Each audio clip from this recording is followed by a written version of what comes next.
Aku tak diundang di acara arisan keluarga suamiku, tapi aku pikir itu acara arisan keluarga ternyata. Sebelum masuk ke ceritanya, coba absen dulu kalian dari kota mana aja nih, komen di bawah ya.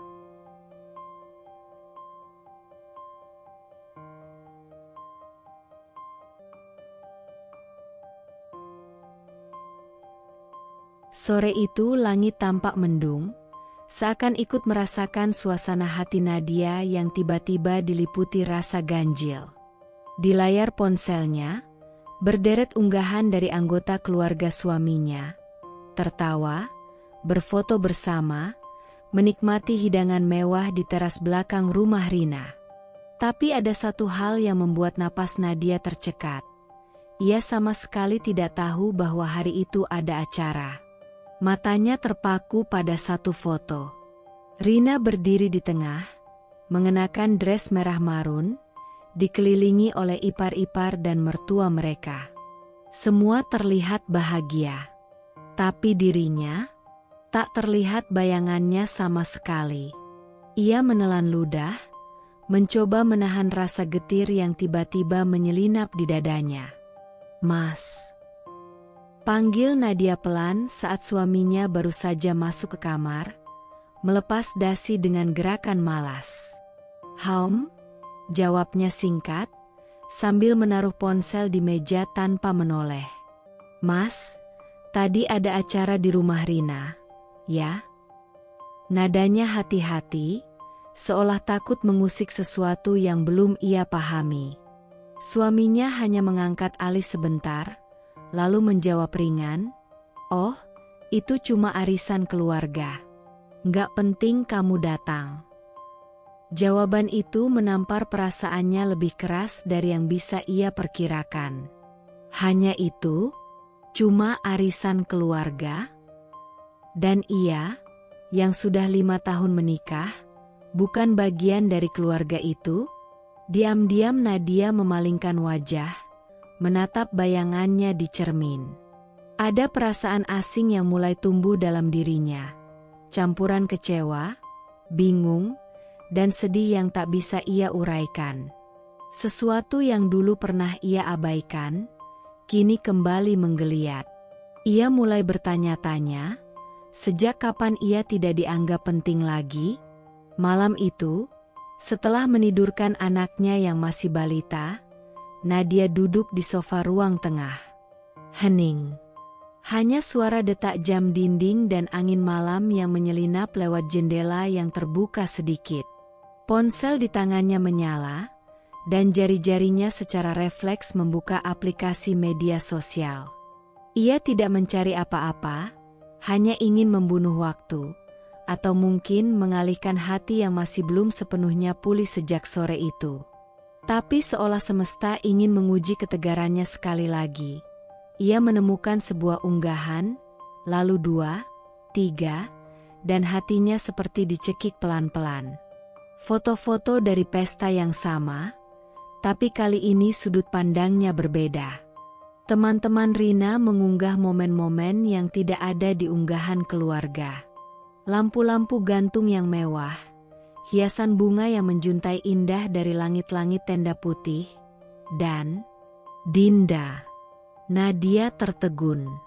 Dinda, adik perempuan Rina, berdiri di tengah taman dengan gaun putih panjang berhias rendah. Riasannya elegan, rambutnya disanggul rapi, dan di belakangnya terdapat latar bertuliskan, "Selamat menempuh hidup baru." Jantung Nadia berdetak kencang. Bukan hanya arisan. Ini pesta pernikahan. Atau setidaknya, pesta pertunangan besar-besaran. Dan ia, istri dari kakak lelaki Dinda sendiri, tidak diberitahu apa-apa. Tidak satu undangan. Tidak satu pemberitahuan. Hatinya terasa mengeras, namun ia tetap berusaha menahan semua perasaan yang mulai membuncah. Mungkin mereka lupa, bisiknya dalam hati, mencoba menenangkan diri. Tapi suara itu terdengar lemah. Ia bukan anak kecil yang bisa dibohongi dengan alasan-alasan tipis. Matanya panas. Ada luka yang tak terlihat tapi dalam, mengendap diam-diam. Rasa tidak diikut sertakan. Rasa ditinggalkan. Rasa asing dalam keluarga yang seharusnya menjadi miliknya juga. Tapi malam terlalu sunyi untuk berdebat. Dan Nadia terlalu lelah untuk menangis. Ia hanya menatap layar yang terus menampilkan senyum-senyum bahagia, tanpa dirinya di dalamnya. Sudah hampir seminggu Nadia mencoba mengalihkan pikirannya dari pesta itu. Ia tidak bertanya lagi. Tidak juga menyuarakan keluh kesah yang sesekali menggumpal di dada. Ia pikir, diam adalah bentuk terbaik dari kedewasaan, dan bentuk paling aman dari pertengkaran. Namun ketenangan itu tidak bertahan lama. Siang itu, matahari bersinar terik ketika Arman pulang lebih awal dari biasanya. Dengan tergesa-gesa ia membuka pintu rumah sambil berkata, "Sayang, nanti sore Mama, Dinda, dan anak-anaknya kesini ya. Mereka mau nginep beberapa minggu." Rumah lagi renovasi besar-besaran, dapurnya dibongkar semua. Nadia yang sedang menyapu ruang tengah, berhenti sejenak. "Hah? Maksudnya, tinggal di sini?" "Iya," jawab Arman enteng, seperti sedang memberitahu bahwa hujan akan turun sore nanti. "Cuma sementara kok." "Sementara." Kata itu terasa menggantung di udara, tanpa kepastian, tanpa waktu, tanpa pertimbangan. Nadia ingin bertanya lebih banyak. Kenapa tidak diberitahu sejak awal? Kenapa tidak didiskusikan lebih dulu? Kenapa semua keputusan selalu datang sepihak? Tapi bibirnya keluh. Ia hanya mengangguk pelan, seperti seseorang yang sudah lelah mengutarakan isi hati yang tak pernah dianggap penting. Sore harinya, rumah yang biasanya sunyi mendadak riuh. Tas-tas besar dibawa masuk. Suara anak-anak kecil berlarian di lorong. Suara Dinda tertawa keras di dapur sambil mengomentari toples-toples yang tidak tertata seperti di rumahnya. Ibu mertua duduk di sofa sambil berkata dengan nada bercanda, "Akhirnya kita ngungsi juga ke sini. Rumah Rina penuh. Jadi ya di sini dululah. Masa di hotel?" Nadia hanya tersenyum. Senyum yang tidak sampai ke mata. Senyum yang menyimpan sejuta penyesuaian, di balik kelelahan yang mulai merayap tanpa suara. Ia menyiapkan kamar, mengatur ulang lemari, memasak lebih banyak dari biasanya, mencuci lebih banyak piring, menyapu lebih banyak jejak kaki. Rumahnya bukan lagi ruang pribadinya, tapi kini seperti panggung bersama yang dipenuhi tamu, yang tidak pernah benar-benar pergi. Dan di tengah semua itu, Nadia duduk di pojok tempat tidurnya, memeluk lutut, menatap langit-langit sambil bertanya pada dirinya sendiri, "Sejak kapan aku jadi asing di rumahku sendiri?" Sudah hampir 2 minggu berlalu sejak rombongan itu datang, tapi tak ada tanda-tanda akan pergi. Rumah yang dulu menjadi tempat nyaman bagi Nadia dan keluarganya, kini berubah seperti milik orang lain. Ia berjalan di ruang tamu seperti tamu di rumah sendiri, dengan hati-hati, dengan suara pelan, dengan perasaan tak diundang. Dan hari itu, batas kesabaran Nadia kembali diuji. Pagi-pagi sekali, saat ia baru saja selesai menyapu, ibu mertua datang sambil menunjuk-nunjuk ruang tamu. "Kursi ini mending dipindah ke sudut sana ya, Nat, biar nggak makan tempat. Lemarinya juga terlalu penuh. Rumah ini butuh sentuhan orang tua supaya lebih rapi." Nadia menoleh pelan. Tangannya masih menggenggam sapu. Ia ingin menjawab, tapi bibirnya keluh. Sudah terlalu sering suara hatinya kalah.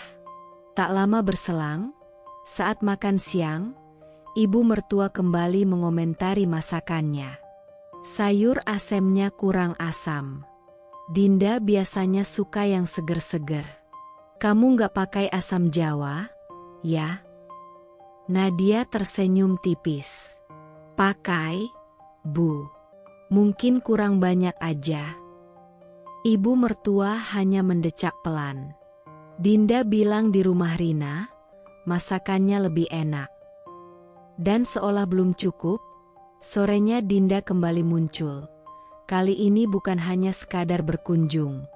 Ia datang sambil menyeret koper besar, ditemani seorang perempuan muda yang tidak pernah diperkenalkan sebelumnya. Ini Naya, sepupu jauh. Sementara tinggal bareng aku, ya?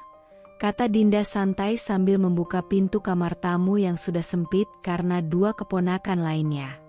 Nadia berdiri di ambang pintu dapur, nyaris tak percaya dengan apa yang baru ia dengar. Rumah itu kini lebih padat dari kos-kosan mahasiswa.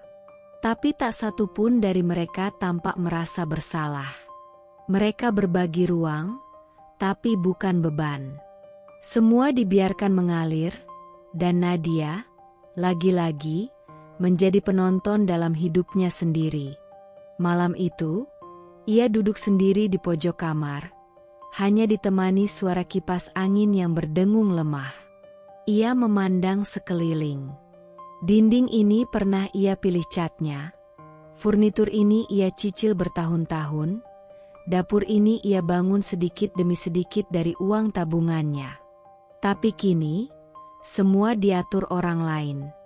Dan yang paling menyakitkan, suaminya tak pernah membela. Tak satu pun pertanyaan, tak satu pun pembelaan, bahkan tak satu pun permintaan maaf. Ia menghela napas panjang.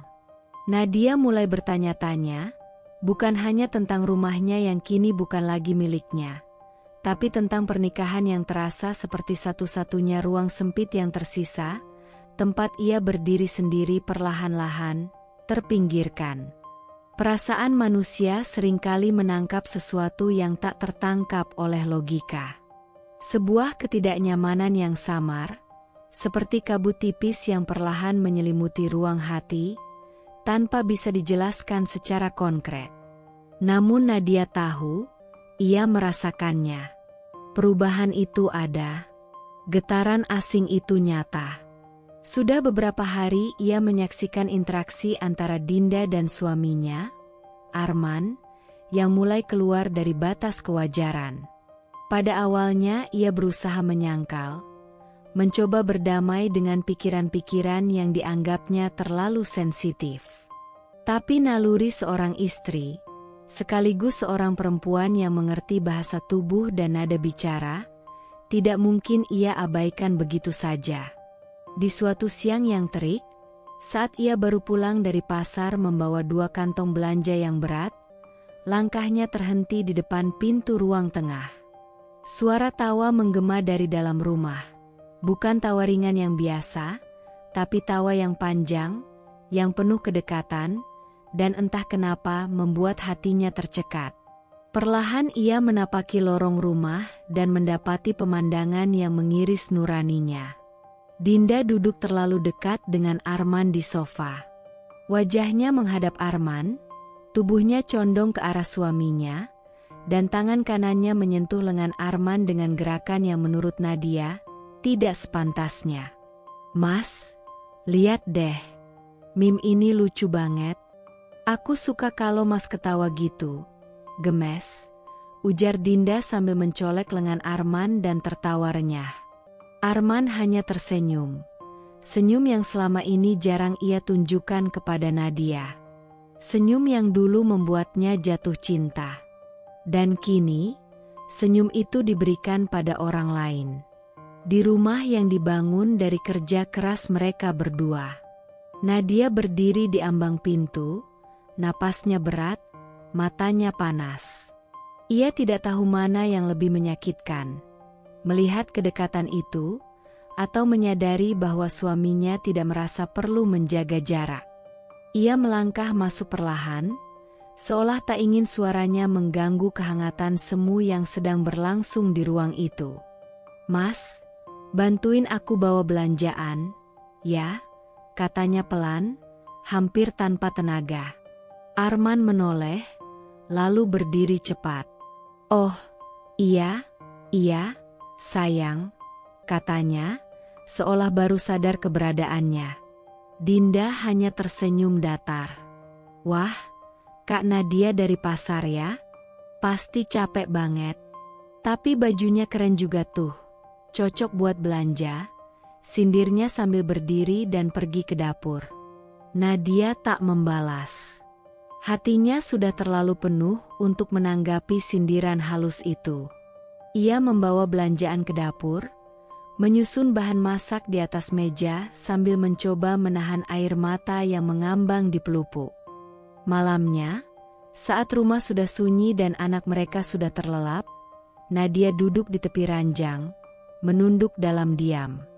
Arman masih sibuk memainkan ponselnya, jemarinya lincah menari di atas layar. "Mas," ucap Nadia lirih, namun tegas. "Aku mau bicara." Arman menoleh, masih dengan nada santai. "Kenapa?" Nadia mengatur napasnya. "Aku ngerasa akhir-akhir ini Dinda terlalu dekat sama kamu." Arman mengerutkan kening, lalu tertawa kecil, seolah tidak percaya apa yang baru saja ia dengar. "Maksud kamu? Dekat gimana?" "Dia sering nyentuh kamu, bicara dengan nada manja, duduk terlalu dekat. Aku merasa nggak nyaman, Mas. Aku istrimu. Aku tahu batas wajar interaksi." Nada bicara Nadia tenang, tapi matanya menyimpan amarah dan luka yang tak bisa disamarkan. Arman meletakkan ponsel di atas nakas dengan gerakan kasar. "Nadia, kamu tuh kenapa sih? Terlalu sensitif. Dia itu adik sendiri, nggak ada yang aneh." "Mas, dia bukan adik kandungmu. Dia sepupu. Bahkan bukan dari garis keluarga inti. Dan cara dia bersikap itu nggak pantas. Mas nggak merasa aneh sama sekali?" Suara Nadia mulai bergetar. Matanya berkaca-kaca. Arman berdiri, menatapnya tajam. "Kamu tuh cemburuan nggak jelas. Apa sih yang kamu curigain? Dinda itu udah kayak adikku sendiri. Kalau kamu nggak bisa bedain mana yang wajar dan mana yang enggak, yaitu masalah kamu. Tapi aku yang tinggal di rumah ini, Mas. Aku yang harus berhadapan langsung sama dia setiap hari. Aku yang merasakan semuanya. Kamu bisa pura-pura nggak lihat, tapi aku nggak bisa pura-pura nggak sakit." "Sudah, cukup," bentak Arman. "Jangan bikin drama. Aku capek." Dan dengan itu, ia meninggalkan kamar, membiarkan Nadia sendiri di dalam ruangan yang kini terasa lebih sempit dari biasanya. Nadia menutup wajahnya dengan kedua tangan. Isaknya pecah tanpa bisa ia tahan lagi. Ini bukan tentang Dinda semata. Ini tentang dirinya, yang tidak lagi dianggap. Tentang rasa percaya yang perlahan runtuh. Tentang sebuah pernikahan yang mulai berubah menjadi ajang pembuktian siapa yang lebih kuat bertahan dalam luka yang dipendam dalam diam. Malam itu, untuk pertama kalinya, Nadia tidak hanya merasa sendiri. Ia merasa sendirian. Hari itu, langit tampak muram, seolah ikut merasakan kelelahan hati yang telah lama tertimbun dalam diam. Angin sore berembus lembut, membawa aroma tanah basah dan daun kering. Nadia baru saja pulang dari warung kecil di ujung jalan, membawa beberapa kebutuhan dapur yang tertinggal. Ia berjalan pelan, menunduk, membiarkan pikirannya melayang, tentang rumah yang kini bukan lagi miliknya, tentang suami yang mulai menjauh, dan tentang perempuan lain yang perlahan mengambil ruang yang dulu hanya miliknya. Di persimpangan kecil, di bawah pohon mangga yang sudah tua dan bengkok batangnya, berdirilah Bu Rukiah, tetangga senior yang sudah puluhan tahun tinggal di lingkungan itu.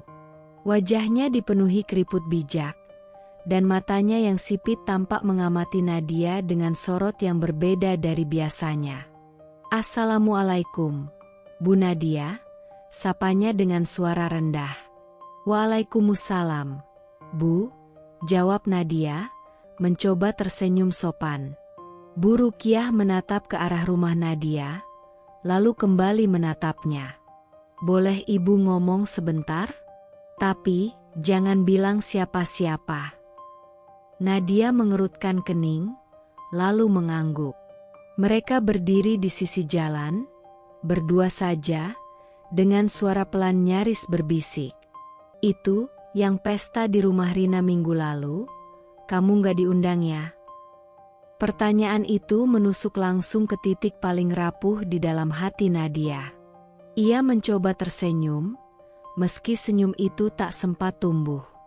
"Enggak, Bu," katanya, "cuma arisan keluarga biasa," jawabnya datar, menahan rasa perih yang belum sempat sembuh. Bu Rukiah menunduk sejenak, lalu mendekatkan wajahnya. "Ibu cuma bilang sedikit, ya. Soalnya yang lain takut ngomong." Tapi waktu itu, tetangga sebelah rumah Rina sempat cerita. Katanya, itu bukan arisan biasa. Bukan juga acara Dinda. Nadia menatapnya, matanya membulat. "Maksud Ibu?" Katanya, "Itu semacam acara syukuran. Ada yang bilang buat Arman." Tapi waktu ditanya lebih lanjut, pada diam semua. Seolah ada yang disembunyikan. Jantung Nadia berdegup kencang. Urat-urat di lehernya mengencang, napasnya pendek-pendek. "Syukuran? Untuk Arman?" bisiknya, hampir tak terdengar. Bu Rukiah mengangguk perlahan. "Ibu juga nggak tahu pastinya. Tapi kamu hati-hati, ya, Nak. Kadang, hal-hal aneh itu munculnya dari orang yang paling dekat." Nadia hanya diam. Tenggorokannya tercekat. Dunia seakan berhenti berputar sesaat. Kata-kata Bu Rukiah menggema dalam kepalanya seperti gema dari lorong panjang. Acara syukuran untuk Arman. Ia pulang dengan langkah gontai. Setiap detik terasa berat, seperti tubuhnya diseret oleh beban yang tak terlihat. Setibanya di rumah, suasana tampak seperti biasa, riuh oleh suara keponakan yang berlarian, Dinda yang tertawa nyaring sambil menelepon seseorang, dan Arman yang duduk di ruang tengah. Matanya menatap layar televisi, seolah tidak terjadi apa-apa. Tapi bagi Nadia, dunia sudah berubah. Ia berjalan melewati ruang tamu dengan pandangan kosong. Pikirannya dipenuhi tanya. Jika benar acara itu untuk Arman, kenapa ia tak tahu? Apa yang sedang disyukuri? Dan yang lebih menakutkan, kenapa semua orang seperti sepakat untuk menyembunyikannya? Malam itu, Nadia tak tidur. Ia duduk sendirian di sudut tempat tidur, memandangi pantulan dirinya di kaca lemari. Wajahnya tampak pucat, matanya sembab. Ia bukan lagi perempuan yang dulu, yang ceria, yang yakin akan rumah tangganya, yang percaya pada cinta suaminya. Ia kini menjadi perempuan yang dibisiki rahasia di jalanan sepi. Tentang suaminya. Tentang keluarga yang seharusnya menjadi miliknya juga. Dan diam-diam, ia berbisik pada dirinya sendiri, "Apa yang sebenarnya sedang terjadi di belakangku, Tuhan?" Ada titik dalam hidup ketika rasa curiga tak bisa lagi dianggap sebagai kelemahan, melainkan bentuk pertahanan diri. Dan hari itu, Nadia sampai di titik itu. Sejak perbincangan singkat dengan Bu Rukiah, pikirannya tak pernah tenang. Kata syukuran dan untuk Arman berputar-putar dalam benaknya seperti pusaran air yang menariknya semakin dalam. Ia tak ingin percaya, tapi ia juga tak bisa terus hidup dalam kegelapan yang dibuat oleh orang-orang yang mengaku keluarga. Malam itu, ketika semua penghuni rumah telah terlelap, Nadia duduk di ujung tempat tidurnya. Lampu kamar dimatikan, hanya cahaya dari layar ponsel yang menerangi wajahnya yang lelah tapi penuh tekad. Jemarinya bergetar saat membuka aplikasi media sosial. Ia mulai dari akun Rina, iparnya, yang selama ini dikenal aktif mengunggah momen keluarga. Scroll demi scroll ia lalui, membuka unggahan-unggahan lama, mencermati setiap foto, setiap caption, setiap komentar. Dan di sanalah, ia melihatnya, unggahan tanggal 18, hari yang sama dengan arisan keluarga yang tak pernah mengundangnya. Satu foto mencolok, bunga gantung mewah, balon-balon pastel, lampu kelap-kelip, dan sebuah pelaminan kecil dengan backdrop bertuliskan, "Selamat menempuh hidup baru." Namun tak ada satupun pengantin yang jelas terlihat. Foto-foto itu seolah disengaja untuk tidak terlalu memperlihatkan siapa yang menjadi tokoh utama. Tidak ada tag nama. Tidak ada keterangan. Hanya emoji hati dan komentar basa-basi. Kenapa nggak ada yang disebut? Nadia bergumam lirih. Ia berpindah ke akun teman-teman Arman, beberapa nama yang dulu hanya ia kenal sebagai teman kantor atau teman motoran. Mereka juga mengunggah foto hari itu. Beberapa dari mereka bahkan memakai pakaian batik, berdiri di depan panggung dengan latar bunga putih. Satu demi satu dibuka, diperbesar. Dan akhirnya, di salah satu foto yang hampir tersembunyi, Nadia menemukan sesuatu yang membuat seluruh tubuhnya menggigil. Sebuah foto dari sudut belakang pelaminan. Seorang pria mengenakan jas abu-abu gelap, berdiri tegak. Wajahnya hanya tampak sebagian. Tapi Nadia tahu, itu Arman. Tangannya menggenggam tangan seorang perempuan dengan gaun biru muda yang mirip kebaya modern. Dan meski wajah perempuan itu tak sepenuhnya menghadap kamera, Nadia tak perlu menebak dua kali. Itu Dinda. Dan yang membuat darahnya serasa berhenti mengalir, mereka berdiri di atas pelaminan. Tangannya menggenggam tangan Dinda, erat. Bukan genggaman santai saudara, tapi genggaman sakral yang selama ini hanya pantas terjadi di hari yang disebut hari bahagia. Foto itu tidak ditandai, tidak di-like banyak orang. Tapi ia ada, ia nyata. Dan ia membuktikan satu hal, ada sesuatu yang sangat besar yang sedang disembunyikan darinya. Nadia terdiam lama. Nafasnya berat, jemarinya mati rasa.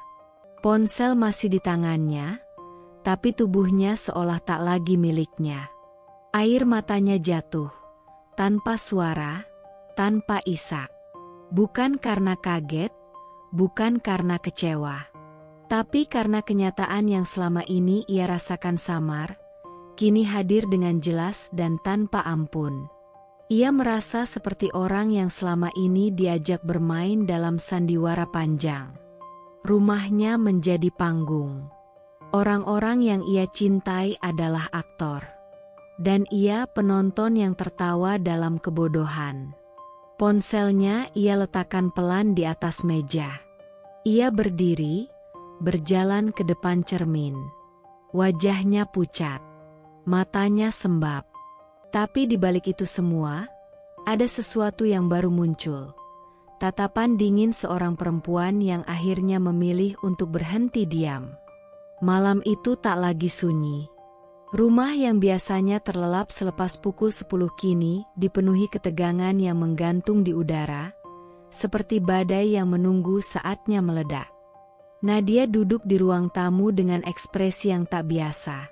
Bukan marah, bukan pula menangis. Tapi tenang. Tenang yang mencurigakan. Tenang yang berbahaya. Di tangannya tergenggam ponsel, layar masih menampilkan foto yang telah mengubah segalanya. Arman baru saja pulang dari lembur, dengan tubuh lelah dan wajah cuek yang selama ini selalu lolos dari pengamatan. Tapi malam ini, Nadia tidak lagi buta. Ia tidak lagi ingin berpura-pura tidak tahu. Begitu Arman meletakkan tas di sofa, Nadia berbicara, dingin, tenang, tapi dalam. "Mas, aku mau kamu lihat ini." Arman menoleh. "Apa lagi sih, Nat? Aku capek." "Tolong, lihat aja dulu. Sebentar." Ia menyodorkan ponselnya. Gambar itu terpampang jelas. Arman, Dinda, di pelaminan. Tangan mereka saling menggenggam. Sesaat, ekspresi Arman membeku. Matanya menangkap gambar itu dengan gugup yang nyaris tak bisa ditutupi. Tapi lelaki seperti Arman tahu cara bermain. Ia cepat membalikkan ekspresi. "Ya ampun, Nat," katanya sambil tertawa singkat. "Ini foto iseng. Gila ya kamu bisa sampai mikir sejauh itu." Nadia menatapnya lurus-lurus. "Iseng? Di pelaminan? Pegang tangan, Mas. Di acara yang aku bahkan gak diundang. Itu cuma dekor acara. Semua orang juga foto-foto di situ. Kamu aja yang parno." Langkah kaki terdengar dari tangga atas. Dinda muncul, dengan daster panjang dan rambut yang sengaja dilepas. Seperti biasa. Matanya langsung tertuju pada Arman, lalu Nadia. "Ada apa, Kak?" tanyanya dengan suara yang dibuat lemah. "Kok ngomongnya keras banget?" Nadia berdiri. Matanya tajam, napasnya teratur. "Jelaskan, Din. Foto ini apa? Kenapa kamu berdiri di pelaminan sama suamiku? Pegang tangan lagi. Kamu pikir aku gak akan pernah tahu?" Dinda menatap foto itu dan langsung berubah. Matanya membesar, bibirnya bergetar, lalu, tanpa aba-aba, air mata tumpah. "Kak, aku gak tahu kenapa Kak Nadia selalu nuduh aku yang enggak. Aku ini cuma numpang. Aku bahkan gak pernah berniat aneh-aneh." Tiba-tiba suara dari arah dapur terdengar keras. "Apa ribut-ribut ini malam-malam?" Ibu mertua Nadia muncul, mengenakan mukena setengah terbuka. Begitu melihat Dinda menangis dan Nadia berdiri dengan ponsel di tangan, ia langsung menghakimi dengan cepat dan pasti. "Nadia, kamu lagi-lagi nuduh Dinda? Apa kamu gak punya hati? Hah? Anak itu udah kamu tuduh terus. Sekarang kamu mau hancurin nama baiknya lagi?" Nadia berusaha tenang. "Ibu, saya cuma tanya. Foto ini, kenapa mereka bisa ada di pelaminan?" Ibu mertua menatap layar ponsel, lalu mengembuskan napas kasar. "Aduh, cuma foto. Kamu ini terlalu lebay. Cuma karena Mas Arman lebih akrab sama Dinda, kamu langsung mikir yang bukan-bukan. Dasar perempuan iri hati." Kata-kata itu menampar Nadia lebih keras dari tamparan fisik manapun. Matanya merah, tapi ia tak menangis. Ia hanya menatap ketiga orang di hadapannya. Suami, ipar jauh yang menjelma ancaman, dan ibu mertua yang tak pernah berpihak padanya. Arman hanya berdiri diam. Dinda duduk di lantai, menangis, sesekali melirik Arman seolah minta perlindungan. Ibu mertua memeluk Dinda dengan gerakan dramatis, seakan menyelamatkan seorang gadis tak berdosa dari pembantaian. Nadia melangkah mundur. Ia merasa asing. Rumah ini, orang-orang ini, situasi ini, semua terasa bukan miliknya. Saya ini istri sah Mas Arman. Saya punya hak bertanya. Tapi kalian lebih percaya air mata daripada kebenaran, ucap Nadia lirih, tapi cukup jelas untuk menusuk. Arman membuka mulut, hendak bicara, tapi tak ada kata yang keluar.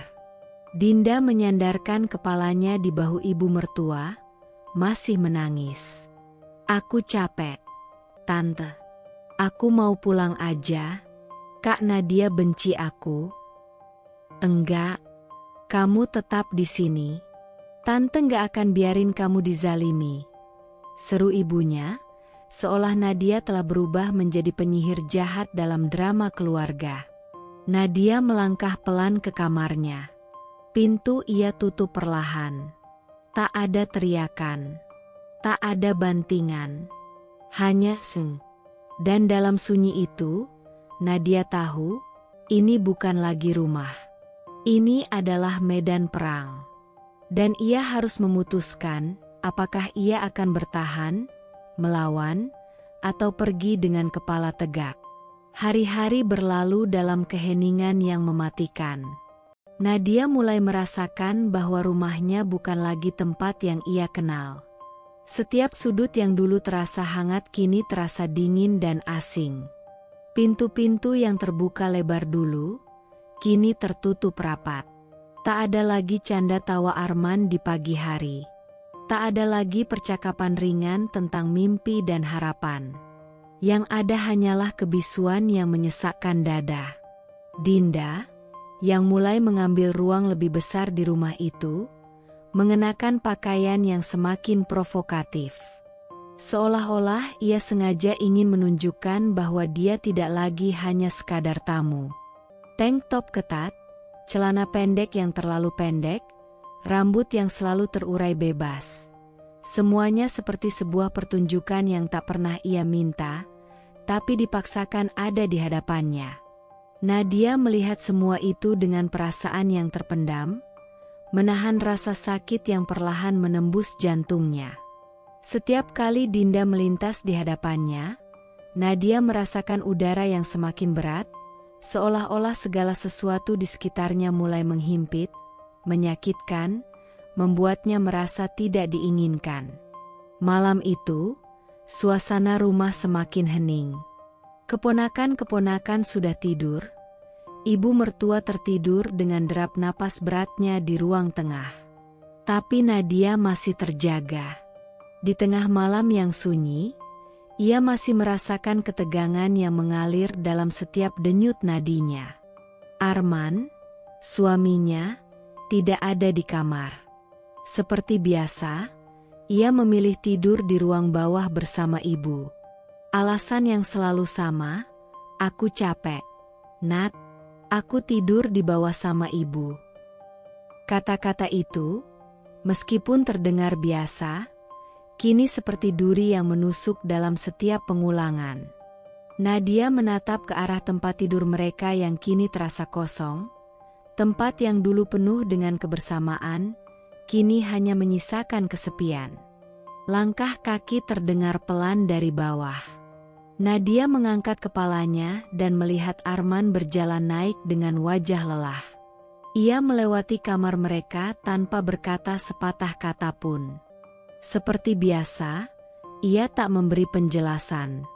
Nadia menggerakkan tubuhnya pelan, menuju pintu kamar yang sedikit terbuka. Ia berdiri di baliknya, merasakan gelisah yang semakin membekap.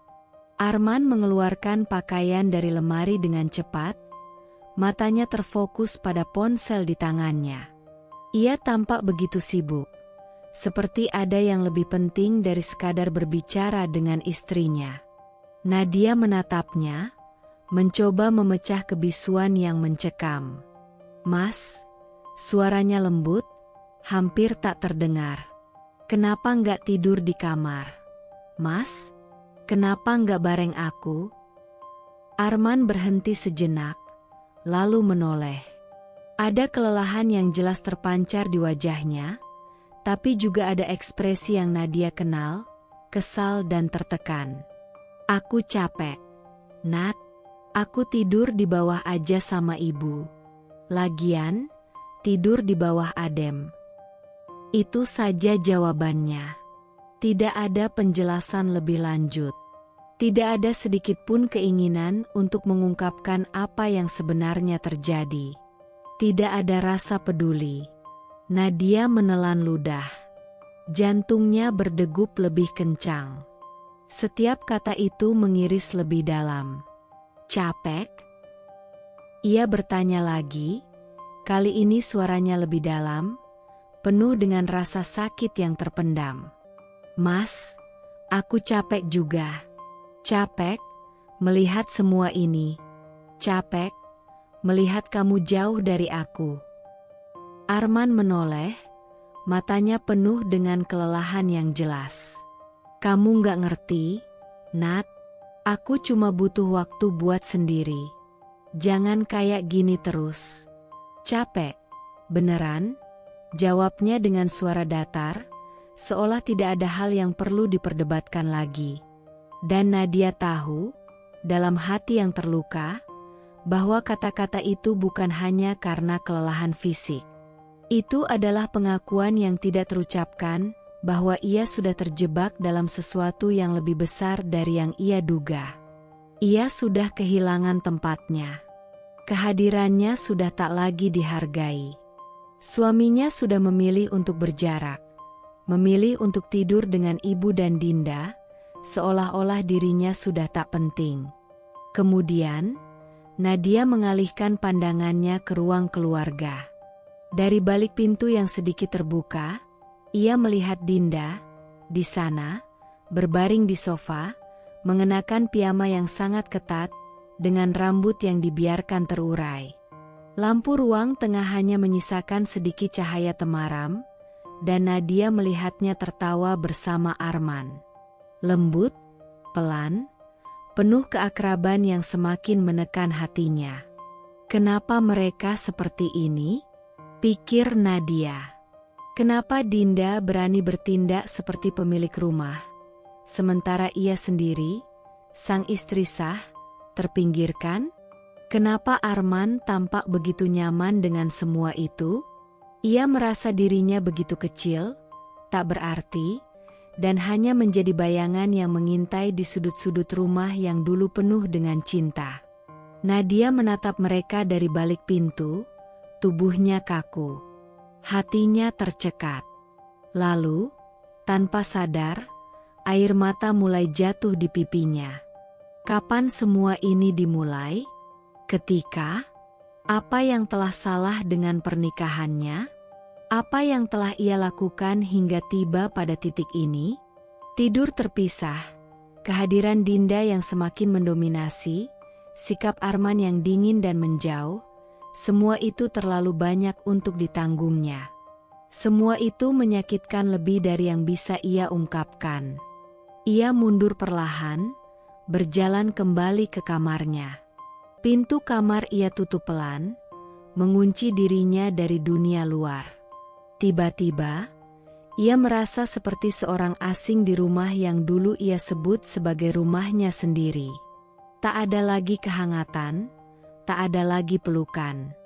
Yang ada hanya kekosongan, yang semakin dalam dan menyakitkan. Ia duduk di tepi ranjang, merasakan ketegangan yang semakin menggerogoti hatinya. Aku sudah cukup, Arman. Aku sudah cukup. Diperlakukan seperti ini, bisiknya pelan, seolah hanya dirinya sendiri yang mendengarnya. Malam itu, Nadia tahu, ia tidak bisa lagi menjadi orang yang sama. Sesuatu telah berubah dalam dirinya. Entah dia akan terus bertahan dalam kebisuan ini, ataukah ia akan berani melawan, mengungkapkan semua yang selama ini terpendam. Satu hal yang pasti, rasa sakit ini tak akan pernah hilang begitu saja. Hari itu dimulai seperti hari-hari sebelumnya. Sunyi, tegang, dan penuh beban tak kasat mata. Nadia menyibukkan diri dengan rutinitas rumah yang kini terasa lebih seperti kewajiban daripada bagian dari cinta. Seolah-olah pekerjaan rumah tangga adalah satu-satunya pelarian agar ia tak tenggelam dalam pikirannya sendiri. Pagi itu, Dinda sedang pergi bersama ibu mertua. Katanya, mereka hendak ke pasar, tapi Nadia tak benar-benar peduli. Yang penting, rumah itu untuk sementara bebas dari tatapan sinis dan sikap sok manja yang akhir-akhir ini makin menyayat harga dirinya. Ia masuk ke kamar tamu, niat awalnya sederhana, mengganti spray dan merapikan koper Dinda yang sudah mulai berantakan di sudut ruangan. Tapi ketika ia menarik resleting koper itu untuk membereskan pakaian, sesuatu menarik perhatiannya. Di antara tumpukan baju tidur dan kosmetik berserakan, ada satu map plastik bening, terjepit rapi di bawah kemeja. Instingnya bergetar.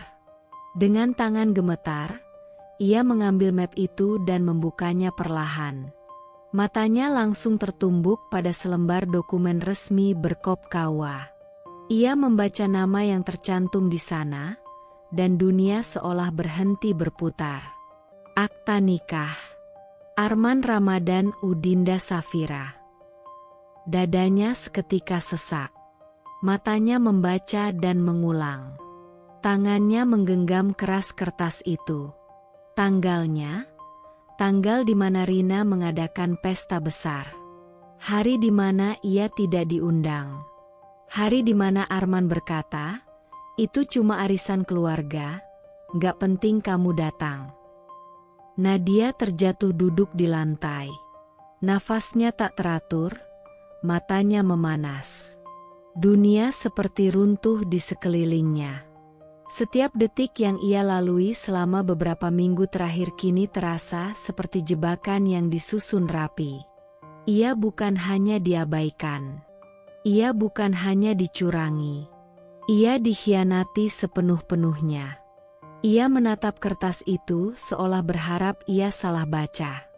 Tapi nama itu, tanda tangan itu, bahkan foto kecil yang menempel di pojok kertas, memperlihatkan senyum Arman, senyum yang dulu hanya untuknya, kini tertempel sah di atas surat pernikahan dengan perempuan lain. "Kenapa, Mas? Kenapa?" Nadia bergumam lirih, hampir seperti suara dari alam bawah sadarnya. Tangannya bergetar saat ia menekan map itu ke dadanya, seperti ingin meredam rasa sakit yang menusuk. Tangisnya meledak. Tidak lagi bisa ia bendung.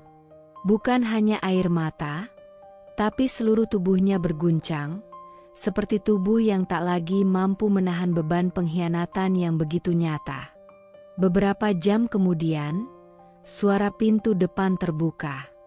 Dinda tertawa kecil dengan ibu mertua. Nadia duduk diam di meja makan, matanya sembab. Map plastik bening itu kini tergeletak di depannya. Ia tidak berniat menyembunyikannya. Tidak hari ini, tidak setelah semua yang ia alami. Dinda masuk ke dapur dan langsung membeku ketika melihat isi meja. Ia menelan ludah. Wajahnya pucat, dan tatapannya panik. "Nat itu bukan." Nadia berdiri perlahan, menatapnya dengan mata merah membara. Suaranya tenang, tapi dinginnya lebih tajam dari sembilu. "Berapa lama kamu main belakang sama suami aku?" Dinda tak menjawab, hanya bibirnya yang bergetar. Langkahnya mundur, tapi Nadia melangkah maju. "Kamu pura-pura jadi ponakan jauh? Kamu masuk rumah ini, makan dari tangan aku, tinggal di tempat tidur yang aku siapkan, sementara kamu diam-diam jadi istri sah suami aku." Tangisan kecil terdengar dari bibir Dinda, tapi bagi Nadia, itu hanya teater murahan. Sebuah pertunjukan yang menjijikkan. Arman masuk rumah beberapa menit kemudian, dan menemukan Dinda menangis di ruang tengah, serta Nadia berdiri dengan map surat nikah terbuka di tangan. Wajah Arman langsung berubah. Nat, bisa kita bicarakan baik-baik? Baik-baik? Suara Nadia meledak, menggetarkan ruang. Kamu selingkuh, kamu menikah diam-diam, kamu tinggal seatap sama 2 istri tanpa rasa bersalah, dan kamu minta bicara baik-baik. Wajah Arman memucat. Aku nggak bermaksud begini. Lalu kamu bermaksud bagaimana? Numpangin 2 istri dalam satu rumah sambil tidur enak, berpura-pura capek tiap malam, sementara aku di sini nahan sakit sendirian. Untuk pertama kalinya, Arman tak bisa menjawab. Dan Nadia tahu, diamnya adalah pengakuan. Satu-satunya bentuk kejujuran yang tersisa dari pria yang pernah ia cintai. Nadia menatap keduanya. Matanya tak lagi hanya menyimpan kesedihan. Kini ada sesuatu yang lain, keputusan. Bukan lagi tangis, bukan lagi tanya. Mulai hari ini, katanya pelan tapi tegas, aku bukan perempuan yang bisa kalian injak sesuka hati. Permainan kalian selesai. Ia berjalan menuju kamar, meninggalkan keduanya yang membisu. Untuk pertama kalinya, langkah Nadia terasa ringan. Tidak karena beban hilang, tapi karena api dalam dirinya mulai menyala. Dan kali ini, ia tak akan membiarkan siapapun memadamkannya. Langit sore merunduk kelabu. Udara seakan ikut menyesakan, berat seperti beban yang menggantung di dada Nadia. Rumah itu, yang dulu menjadi tempat ia menanam harapan dan cinta, kini menjelma jadi kuburan sunyi bagi impian yang telah lama ia rawat dengan air mata dan ketulusan. Setelah konfrontasi hebat itu, Nadia tak berkata sepatah kata pun. Ia berjalan pelan, menahan tubuhnya agar tidak runtuh di depan mata orang-orang yang telah mengoyak jiwanya. Ia masuk ke dalam kamar, mengunci pintu, lalu berlari ke kamar mandi. Di sana, ia jatuh bersimpuh. Tubuhnya lemas. Tangannya memeluk lutut, seperti ingin melindungi diri dari dunia yang telah menjadi terlalu kejam untuk dihadapi. Tangisnya pecah. Tak lagi tertahan. Bukan tangisan pelan penuh haru, tapi tangisan dalam yang terdengar seperti rintihan jiwa yang remuk, seperti suara seseorang yang baru saja kehilangan segalanya. Kenapa? Kenapa aku? Ucapnya di antara sesenggukan. Apa salahku? Tuhan? Aku cuma ingin jadi istri yang baik. Kenapa balasannya begini? Kata-kata itu jatuh bersama air mata yang tak henti mengalir. Nafasnya tersengal, seperti paru-parunya tak sanggup lagi menyimpan udara, karena dadanya terlalu sesak oleh luka. Ia menunduk lebih dalam, pipinya menyentuh lantai kamar mandi yang dingin. Ia bahkan tak peduli lagi. Dunia di luar telah menjadi terlalu asing, terlalu mengerikan. Bayangan wajah Arman muncul di kepalanya. Lelaki yang dulu ia cintai sepenuh hati. Lelaki yang pernah berjanji untuk melindunginya, menyayanginya, bahkan ketika ia tak lagi muda, tak lagi cantik. Semua janji itu hancur seketika, seperti kaca yang dibanting ke batu. Arman menikahi perempuan lain. Di belakangnya, di saat mereka masih terikat pernikahan. Dan yang paling menyakitkan adalah, semua orang tahu. Rina, kakak Arman, ibu mertuanya, bahkan para tetangga.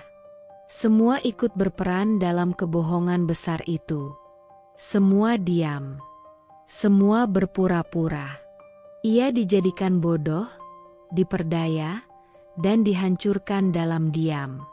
Dinda tidur di rumah ini, makan dari masakan aku, pakai baju yang aku cuci. Suara Nadia pecah kembali. Dia berdiri di samping suami aku, dan aku bahkan gak tahu mereka sudah menikah. Ia memukul dadanya sendiri, mencoba mengusir rasa sakit yang begitu nyata tapi tak bisa disentuh. Napasnya tersendat. Ia mulai merasa pusing. Dunia terasa berputar. Tapi ia tak peduli. Jika sakit ini bisa membuatnya pingsan, ia ingin menyerah. Ketukan di pintu terdengar samar. "Nat," suara Arman pelan. "Nat, buka pintunya. Kita bicara." Nadia diam. Matanya menatap lantai. Tak ada tenaga untuk marah. Tak ada tenaga untuk teriak. Yang tersisa hanya kehancuran. "Nat, aku tahu ini salah. Tapi tolong keluar. Jangan ngurung diri terus." Ia menyandarkan kepala ke dinding. "Kenapa kamu tega?" bisiknya pelan. "Kamu bilang aku istri kamu. Tapi kamu perlakukan aku kayak sampah." Ia menutup telinganya. Ia tak mau dengar apapun lagi. Kata-kata Arman tak lebih dari suara hampa yang terlambat datang, di tengah runtuhan yang tak mungkin lagi diperbaiki.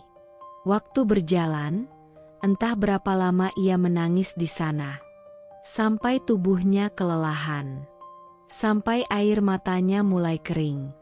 Sampai yang tersisa hanyalah sisa-sisa jiwa yang menggigil dalam diam. Akhirnya, Nadia mengangkat wajahnya perlahan. Matanya sembab, merah, namun ada sesuatu yang mulai tumbuh di sana.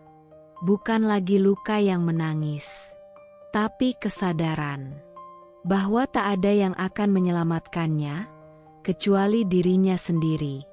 Ia berdiri perlahan.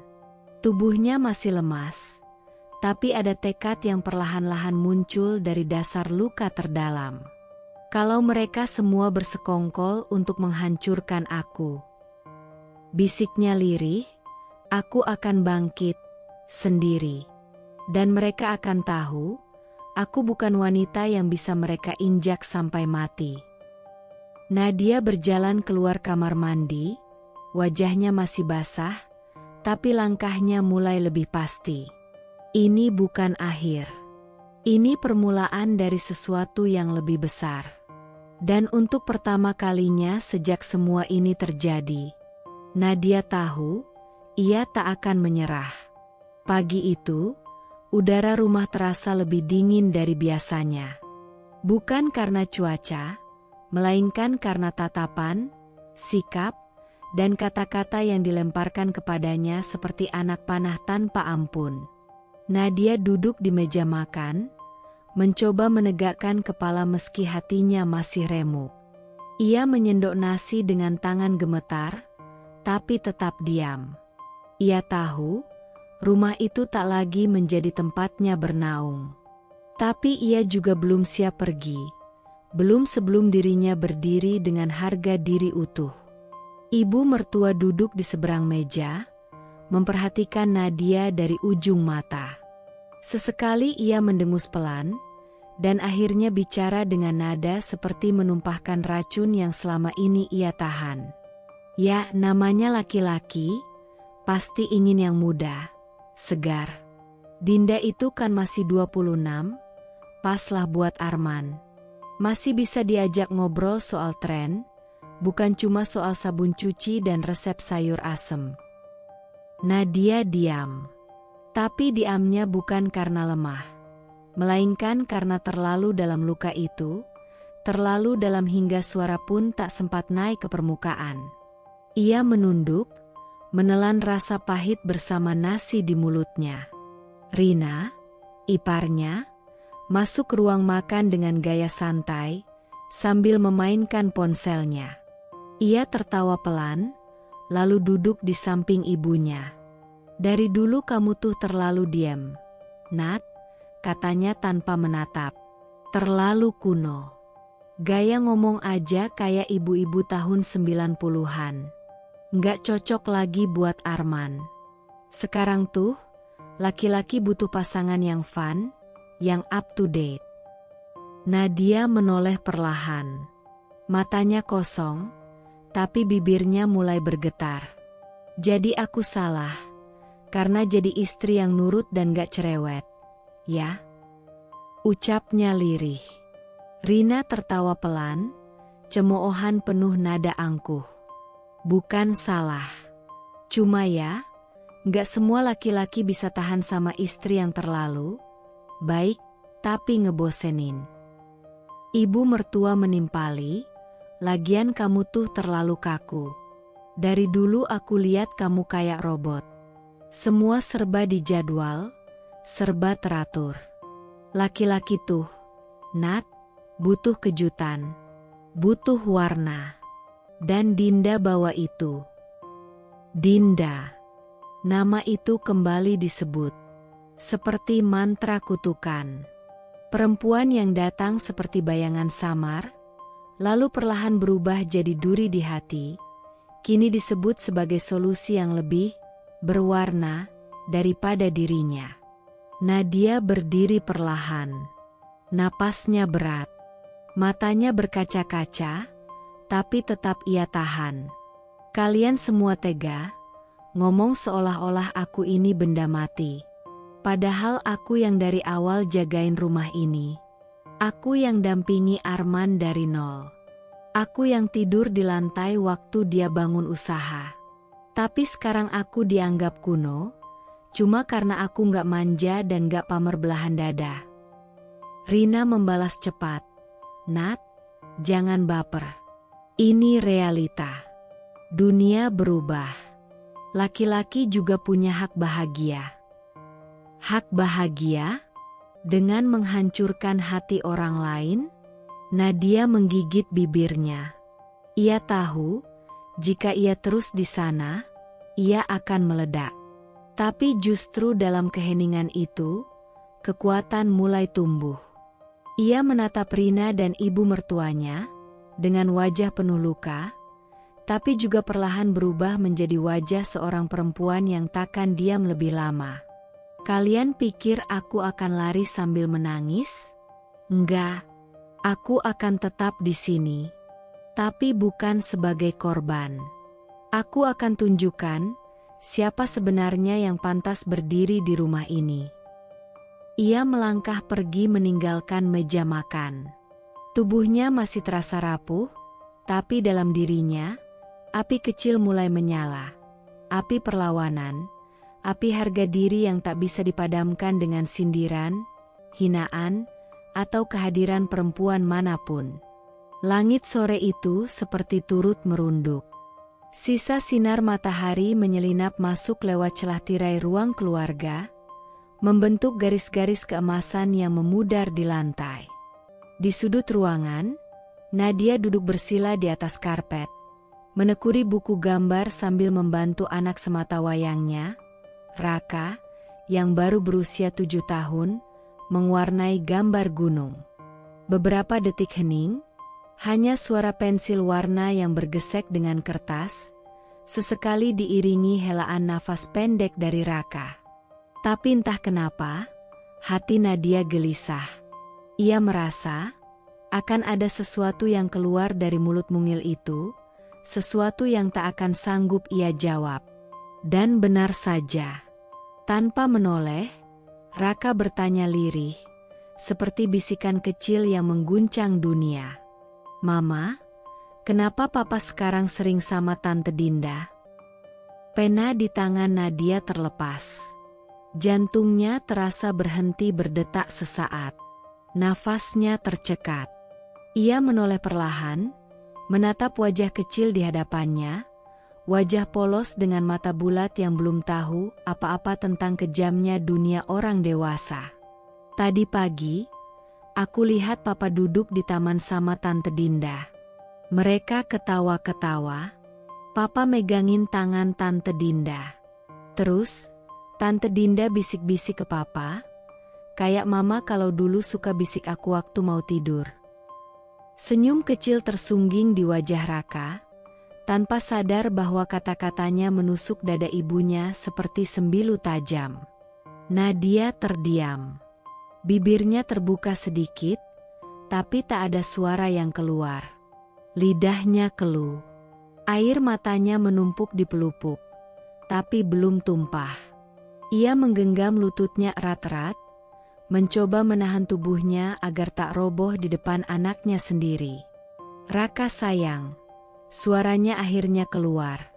Parau, bergetar, nyaris seperti rintihan. "Tante Dinda itu, temannya Papa. Tapi kamu jangan terlalu dekat ya." Raka menatap dengan kebingungan, alisnya berkerut. "Tapi kenapa Tante Dinda nginep di sini? Kenapa Papa sekarang udah nggak tidur sama Mama lagi? Mama nangis ya tadi malam?" Nadia memalingkan wajahnya. Air mata itu tak bisa ditahan lagi. Ia menunduk, mengusap pipinya cepat-cepat. "Mama, sedih ya?" Suara Raka kini lebih pelan, seperti takut telah berkata sesuatu yang salah. Nadia mengangguk pelan. "Sedih, Nak, tapi bukan karena kamu. Mama cuma capek. Tapi kamu gak usah pikirin itu, ya? Mama janji, apapun yang terjadi, Mama bakal tetap sayang sama Raka. Mama gak akan pergi, gak akan ninggalin Raka." Raka berpindah mendekat, memeluk ibunya erat, pelukan kecil yang justru membuat Nadia semakin hancur. Anak itu tak tahu bahwa dunia kecilnya sedang direnggut diam-diam, bahwa senyum papanya sudah tidak utuh untuk dirinya lagi. Nadia mencium rambut anaknya, sambil menahan tangis yang semakin dalam. "Kamu nggak salah, Nak, kamu nggak salah." Tapi dalam hati, Nadia menjerit, "Arman, sudah cukup kamu menghancurkan aku. Tapi sekarang, kamu rusak anak kita juga." Hari itu, Nadia tak bisa makan, tak bisa tidur. Tatapan polos anaknya terus terbayang dalam pikirannya. Kata-kata sederhana Raka menjadi palu terakhir yang menghantam kesadarannya. Bahwa ini tak lagi soal cinta yang dikhianati, ini sudah menjadi soal hidup seorang anak. Dan sejak hari itu, Nadia bersumpah. Ia tidak akan diam lagi. Ia tidak akan kalah lagi. Dan ia tidak akan membiarkan Raka tumbuh dalam kebohongan dan luka seperti dirinya. Hari itu, langit tampak tak bersahabat. Awan menggantung seperti beban berat yang enggan turun sebagai hujan. Tapi di dada Nadia, badai telah berkecamuk sejak semalam. Matanya sembab, rambutnya terikat asal, dan raut wajahnya menyimpan amarah yang selama ini ia tekan dengan keputusasaan. Ia duduk di lantai kamarnya, mengelilingi dirinya sendiri dengan potongan-potongan bukti yang ia kumpulkan diam-diam dalam minggu-minggu penuh luka. Surat nikah Arman dan Dinda yang ia temukan tersembunyi dalam koper. Chat WhatsApp berisi panggilan sayang, rencana liburan, dan kata-kata menjijikan yang diucapkan Arman kepada perempuan lain. Foto-foto dari media sosial, Arman menggenggam tangan Dinda di sebuah dekorasi yang sangat jelas adalah pelaminan. Juga, rekaman suara ibu mertuanya, yang tanpa sadar ia rekam saat berkata, "Sudahlah Nat, kamu harus sadar diri. Dinda lebih muda, lebih cocok. Jangan egois." Nadia menutup matanya, menarik napas dalam-dalam. Tangannya bergetar saat merapikan semuanya ke dalam satu map coklat besar. Ia berdiri, mengenakan kerudungnya, lalu mengambil jaket. Langkahnya keluar rumah seperti langkah seorang prajurit yang akhirnya memilih berperang, daripada mati perlahan karena dipenjara. Di rumah orang tuanya. Pintu rumah orang tuanya terbuka setelah 3 ketukan tergesa. Bu Lastri, ibunya, terkejut melihat anaknya berdiri di depan pintu, basah kuyup oleh gerimis, wajahnya pucat, matanya kosong tapi menyimpan bara. "Nat? Ya Allah, kamu kenapa?" seru Bu Lastri, langsung menarik anaknya masuk dan menutup pintu. Kamu demam? Kamu habis nangis lagi?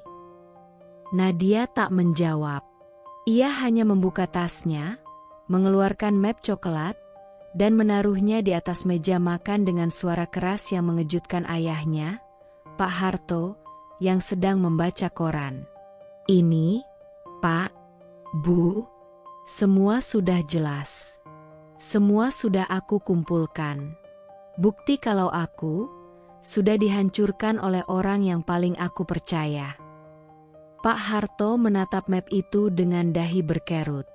Ia mengambilnya, membuka pelan-pelan, dan membaca isi surat nikah itu.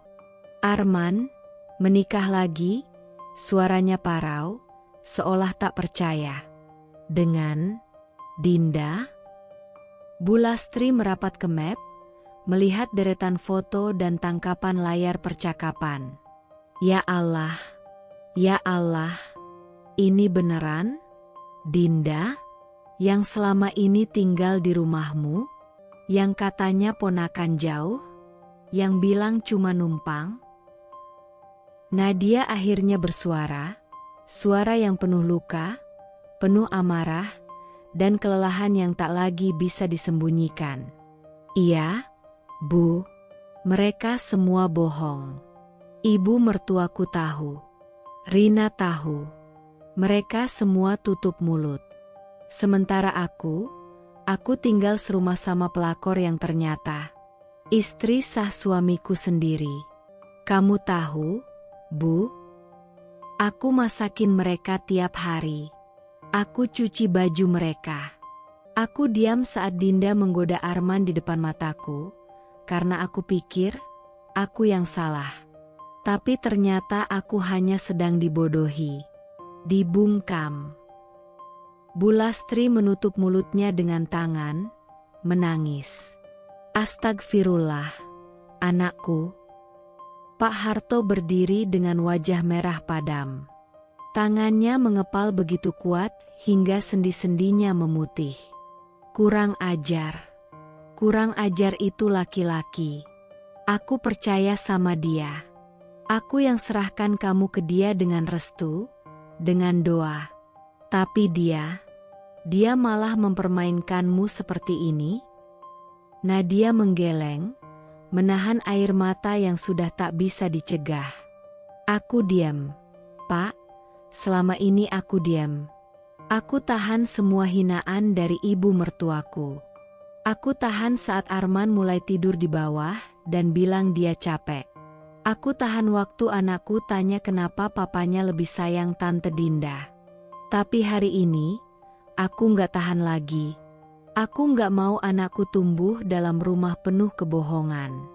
Aku nggak mau jadi istri yang dungu, yang terus berharap orang macam dia akan sadar.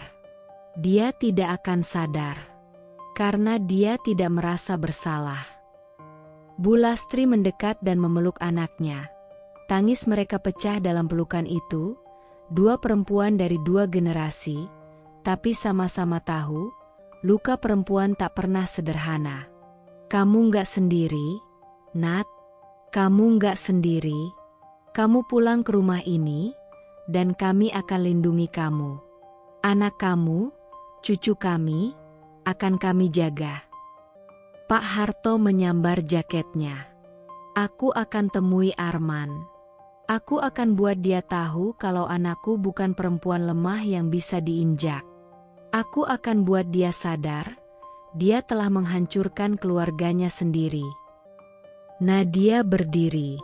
Matanya sembab, tapi sorot matanya kini tajam. Aku tidak akan lari lagi, Pak. Kali ini, aku akan hadapi semuanya. Dan di ruang makan sederhana itu, yang pernah jadi tempat Nadia belajar membaca, makan malam bersama, dan bercanda saat kecil, di tempat itulah ia berdiri sebagai perempuan dewasa, yang akhirnya berkata cukup. Hari itu bukan hanya hari kebohongan terbongkar, tapi hari di mana Nadia akhirnya memulai babak baru, bukan sebagai istri dari Arman, tapi sebagai perempuan yang memutuskan menyelamatkan dirinya dan anaknya. Hari-hari setelah kepulangan Nadia ke rumah orang tuanya tak lagi diisi dengan tangis yang tak berkesudahan. Meski luka masih menganga dan malam-malam masih terasa panjang, ada sesuatu yang berubah dalam dirinya. Api kecil yang mulai menyala. Bukan api dendam, tapi api kesadaran bahwa dirinya tidak boleh selamanya tertindas. Bahwa pengkhianatan yang ia alami harus ditanggapi dengan langkah cerdas, bukan hanya air mata. Di ruang tengah rumah orang tuanya, ia duduk berdua dengan kakaknya, Maya, seorang pengacara muda yang selama ini hanya diam, menyimpan amarah untuk tidak memperkeruh keadaan. Tapi hari itu, Maya yang membuka suara. "Nat, kamu gak harus jadi perempuan yang diam terus. Kamu punya hak. Dan sekarang saatnya kamu pakai hak kamu." Nadia mengangkat wajahnya, perlahan. "Kamu tahu semua?" Maya mengangguk. "Sejak kamu diam terus tiap kita video call. Sejak kamu selalu bilang, baik-baik aja, dengan suara lemas. Aku tahu ada yang gak beres. Tapi aku nunggu kamu yang ngomong." Nadia terisak pelan, tapi ia mengangguk. Ia membuka map coklat itu kembali, memperlihatkan semua bukti pada Maya. Satu persatu ditelaah. Maya tak hanya melihat, ia mencatat. Surat nikah ini sah. Tapi jelas cacat hukum karena Arman tidak meminta izin istri pertama. Artinya, kita bisa gugat dia dengan pasal poligami tanpa izin istri sah sesuai UU nomor 1 tahun 1974 pasal 4. Kita juga bisa tuntut pembagian harta bersama. Rumah, kendaraan, tabungan. Kamu punya bukti kontribusi ekonomi, transfer, struk belanja rumah? Nadia mengangguk pelan. "Banyak. Aku simpan semua. Selama ini aku pikir kalau suatu hari aku ditinggal, setidaknya aku masih bisa hidup." Maya menggenggam tangan adiknya erat. "Bagus. Kamu lebih kuat dari yang kamu pikirkan, Nat. Dan sekarang, aku akan dampingi kamu. Kita nggak akan main emosi. Kita main hukum. Diam-diam. Rapi. Tanpa mereka sadari, kamu sedang balik arah. Dan kamu akan menang."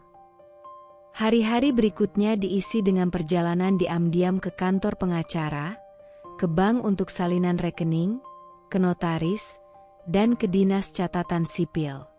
Nadia selalu mengenakan masker dan kacamata hitam, menyembunyikan identitasnya dari tetangga yang mungkin memata-matai. Ia menandatangani surat kuasa hukum dengan tangan gemetar, tapi tegas. "Dengan ini saya, Nadia Hapsari, mengajukan gugatan cerai terhadap suami saya, Arman Pradipta, karena telah melakukan poligami tanpa izin, pengkhianatan pernikahan, dan kekerasan emosional." Setelah itu, Maya menyerahkan berkas ke pengadilan agama. Gugatan resmi dimasukkan, termasuk permohonan pembagian harta gonogini, hak asuh anak, dan larangan menjual aset selama proses berlangsung. Sementara itu, di rumah yang dulu disebut rumah mereka bersama, Arman masih hidup dengan santai. Ia pikir Nadia hanya sedang drama dan akan kembali minta maaf seperti sebelumnya. Tapi hari itu, amplop coklat dari pengadilan agama datang ke tangannya. Ia membukanya. Wajahnya pucat. "Apa ini?" teriak Arman dari ruang tamu. Dinda yang sedang bersantai sambil maskeran, menghampiri. "Apa, Mas?" Arman membacakan. Gugatan cerai, tuntutan harta bersama, dan ini apa? Tuntutan poligami tanpa izin istri sah? Dinda terpaku. Dia serius? Tapi dia nggak pernah bilang mau cerai. Arman menghempaskan surat itu ke meja. Dia bawa pengacara. Nama kakaknya ada di sini, sialan. Mereka udah siapin ini dari kapan? Dinda mulai panik. Kalau masuk berita gimana? Kalau semua orang tahu aku istri kedua ilegal gimana? Arman tak menjawab. Ia mendengus keras, wajahnya memerah. Dia pikir dia bisa kalahin aku? Nadia duduk di halaman rumah orang tuanya, memandangi langit sore yang mulai jingga. Di sampingnya, Raka, anak semata wayangnya, duduk bersandar di pangkuannya. "Mama," tanya Raka pelan, "apa papa masih sayang sama kita?" Nadia mencium kening anaknya, air matanya jatuh pelan, tapi ia tidak menangis lagi seperti dulu. "Papa punya pilihannya sendiri, Nak, tapi Mama janji, Mama gak akan biarin kamu terluka karena pilihan orang lain." Raka mengangguk kecil, memeluk ibunya erat. Dan di sore yang sunyi itu, Nadia tahu bahwa meski jalan di depannya penuh perjuangan, ia sudah memilih jalan yang benar. Kini, bukan hanya hati yang ia lindungi, tapi juga harga diri, masa depan, dan anaknya. Matahari bersinar terang di langit Jakarta, tapi bagi Arman, hari itu adalah hari paling kelam yang pernah ia jalani. Satu persatu rekan bisnis yang dulu berebut mendekat, kini mulai mengambil jarak. Semula hanya satu yang menunda meeting. Lalu 2 minggu kemudian, 3 investor membatalkan kerjasama. Alasan mereka singkat, diplomatis, ada penyesuaian internal. Tapi Arman tahu, itu semua karena rumah tangganya yang sedang membusuk di hadapan publik. Skandalnya mulai tersebar setelah gugatan cerai Nadia masuk ke pengadilan, dan salah satu media gosip keluarga mencium kabar bahwa seorang pebisnis muda menikah diam-diam dengan keponakan istri. Judul itu menggema di lini media sosial, mengundang ribuan komentar. Tak perlu disebut nama, tapi foto-foto yang tersebar berbicara lebih jelas dari sekadar huruf. "Mas Arman, ini ada media yang coba wawancara soal berita viral." "Tolak. Blok mereka semua," seru Arman pada sekretarisnya, suaranya penuh tekanan dan emosi. "Tapi Mas, 2 klien hari ini juga batalin kerjasama. Mereka bilang image perusahaan kena imbas." "Sial." Arman menggebrak meja, membuat dokumen berserakan. Arman berdiri di jendela kantor yang dulunya ramai dengan kunjungan. Sekarang, parkiran terlihat lengang. Ia menghela napas berat. Namanya yang dulu diagungkan sebagai pebisnis muda sukses, kini mulai diragukan. Ponselnya berdering, nama di layar, Pak Johan, mitra utama dalam proyek properti besar yang ia banggakan. "Halo, Pak Johan, saya baru mau follow up soal tahap kedua kerjasama." "Maaf, Arman," suara di ujung telepon terdengar dingin, "kami putuskan mundur dari proyek. Kami nggak bisa ambil risiko bekerja sama dengan seseorang yang reputasinya lagi bermasalah di publik. Apalagi menyangkut hal sensitif seperti urusan keluarga dan pernikahan ilegal. Investor kami keberatan. Tapi, Pak, itu urusan pribadi saya. Justru itu, men. Dunia bisnis ini sensitif. Kalau kamu nggak bisa jaga keluarga sendiri, gimana orang bisa percaya kamu jaga uang miliaran?" "Maaf." Klik. 1 detik hening. 2 detik, lalu ponsel di tangannya meluncur ke lantai. Pecah. Arman terduduk, mengacak rambutnya dengan frustasi, wajahnya menyeratkan tekanan yang luar biasa. Di rumah, Dinda yang sebelumnya santai mulai gelisah. Ia menggulir layar ponsel, membaca komentar netizen. Pelakor dapat batunya. Jadi istri kedua ilegal itu nggak keren, ya? Kasihan anak pertamanya, pasti trauma. Dinda melotot ke arah Arman yang baru pulang dengan wajah merah padam dan keringat dingin. Mas, kamu lihat ini? Nama aku udah mulai disebut-sebut. Aku malu. Kamu janji ini nggak bakal nyebar. Kamu pikir aku mau ini semua terjadi? Arman membentak. Kamu pikir aku seneng ditinggalin investor? Ini semua salah Nadia. Dia sengaja sebarkan ini. Salah aku juga kalau gitu. Aku ini istri kamu juga, Mas. Kamu yang bilang semua bakal aman. Kamu yang suruh aku diem-diem dulu. Sekarang aku yang kena hujat. Arman menghantam pintu lemari dengan tinjunya. Sialan, ini semua makin kacau. Kalau aku dipanggil ke kantor polisi gimana, Mas?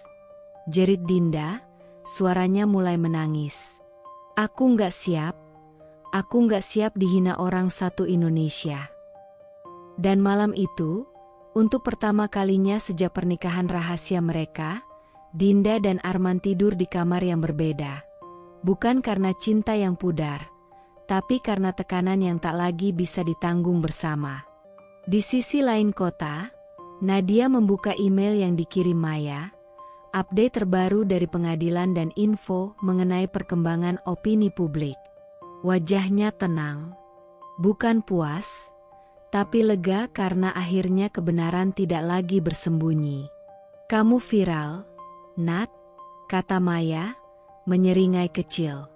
Tapi kali ini, bukan karena kamu bikin masalah, tapi karena kamu berani memperjuangkan harga diri. Nadia menatap foto dirinya dan anaknya di meja kerja kecil itu. Aku nggak minta dia hancur, bisiknya pelan. Aku cuma ingin dunia tahu bahwa perempuan yang diam bukan berarti kalah. Kadang, diam adalah cara terbaik untuk mengembalikan semua dengan cara paling menyakitkan. Pagi itu, untuk kesekian kalinya, Dinda menatap bayangannya di cermin kamar. Mata sembab, pipi yang mulai tirus, dan kulit yang pucat. Gincu merah dan eyeliner tak mampu menyembunyikan lelah yang menyayat dari dalam. Ia mencoba tersenyum, sekadar untuk memastikan dirinya masih bisa melakukannya. Tapi air mata sudah lebih dulu mengalir, tanpa aba-aba. Di layar ponselnya, komentar-komentar netizen terus bermunculan. Pelakor akhirnya kena batunya. Udah tahu istri orang, masih aja ngaku sah. Nikah diam-diam? Karma itu nyata, Mbak Dinda. Ia membuang ponsel ke atas kasur, menangis pelan sambil menutup mulutnya agar tak terdengar Arman di ruang tamu. Kenapa semuanya jadi kayak gini? Gumamnya dengan suara parau. Dulu, saat awal tinggal bersama Arman, Dinda terbiasa dimanja. Dibelikan baju, diberi perhatian, bahkan dibelai setiap malam dengan kata-kata lembut yang membuatnya merasa jadi wanita paling dicintai. Tapi sejak kasus viral dan bisnis Arman merosot, pria itu mulai berubah. Kini, setiap malam Arman hanya duduk terpaku di depan laptop. Wajahnya kusut, mulutnya menggerutu sendiri. Investor ini brengsek banget. Seenaknya batalkan kontrak. Saham turun terus. Gila, bisa bangkrut ini. Dinda yang duduk di sofa, mencoba mendekat. Mas, aku bisa bantu apa? Arman menoleh cepat, tajam. Kalau kamu nggak bisa bantu soal bisnis, mending jangan nambah beban, Din. Dinda tercekat. Matanya berkaca-kaca. Aku cuma pengen Mas cerita. Aku juga stres, semua orang hina aku. Kamu pikir cuma kamu yang dihina? Aku juga digoreng di media. Nama perusahaan rusak. Kamu pikir enak dituduh poligami ilegal? Tapi Mas janji semuanya bakal baik-baik aja. Dulu iya, sekarang enggak. Dunia nyerang dari semua arah. Kalau kamu enggak kuat, keluar aja. Kalimat itu seperti palu yang menghantam jantung Dinda. Ia terdiam, perlahan melangkah ke kamar, lalu menutup pintu dan meledak dalam tangis. Bahu yang dulu ia sandarkan kini menjadi tembok yang mendorongnya pergi. Hari-hari berikutnya, Dinda tak lagi keluar kamar. Ia menolak makan, hanya berbaring, memeluk bantal dan menangis berjam-jam. Gambaran hidup glamor sebagai istri kedua yang dulu ia bayangkan telah runtuh sepenuhnya. Ibunya yang tinggal di kampung menelepon. Dinda, kamu ini kenapa? Berita-berita itu benar? Kamu merusak rumah tangga orang. Mama, isaknya. Aku nggak tahu semuanya bakal seberat ini. Kamu bikin malu keluarga, Din. Nama kita dibicarain orang sekampung. Kalau kamu nggak tahan, pulang aja. Udah. Dinda terdiam. Kini bahkan keluarganya sendiri mulai menarik jarak. Kembali ke Nadia, kontras emosional. Di sisi lain, Nadia berdiri di depan meja pengacara bersama Maya. Mereka sedang menyusun bukti tambahan untuk sidang kedua. Nadia tak lagi menangis. Wajahnya tegas. Bukan karena ia sudah sembuh, tapi karena ia memilih untuk bangkit. Kamu siap hadapi dia di ruang sidang? Tanya Maya. Bukan cuma dia, jawab Nadia pelan. Aku siap menghadapi semua yang pernah mencoba menjatuhkanku. Termasuk luka yang pernah kudiamkan terlalu lama. Satu malam, Dinda bangkit dari kasur. Ia membuka koper kecil, memasukkan beberapa pakaian seadanya, lalu duduk kembali, mematung. Ia menggenggam surat nikah itu, yang dulu ia banggakan sebagai simbol cinta, kini terasa seperti tiket menuju neraka batin. Apa aku salah? Apa semua ini salah? Kenapa Arman berubah? Kenapa cinta harus sesakit ini? Dan untuk pertama kalinya, Dinda tak hanya menangis karena hinaan orang lain, tapi karena ia mulai sadar bahwa kebahagiaannya dibangun di atas reruntuhan luka perempuan lain.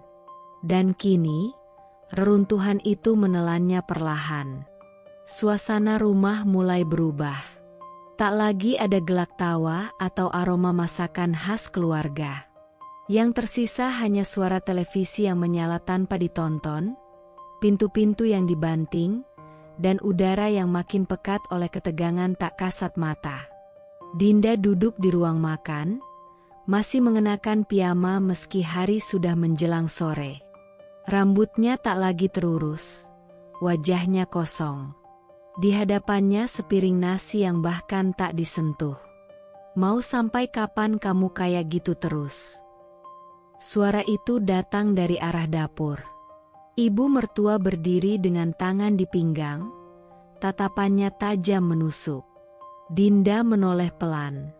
Aku nggak enak badan, Bu.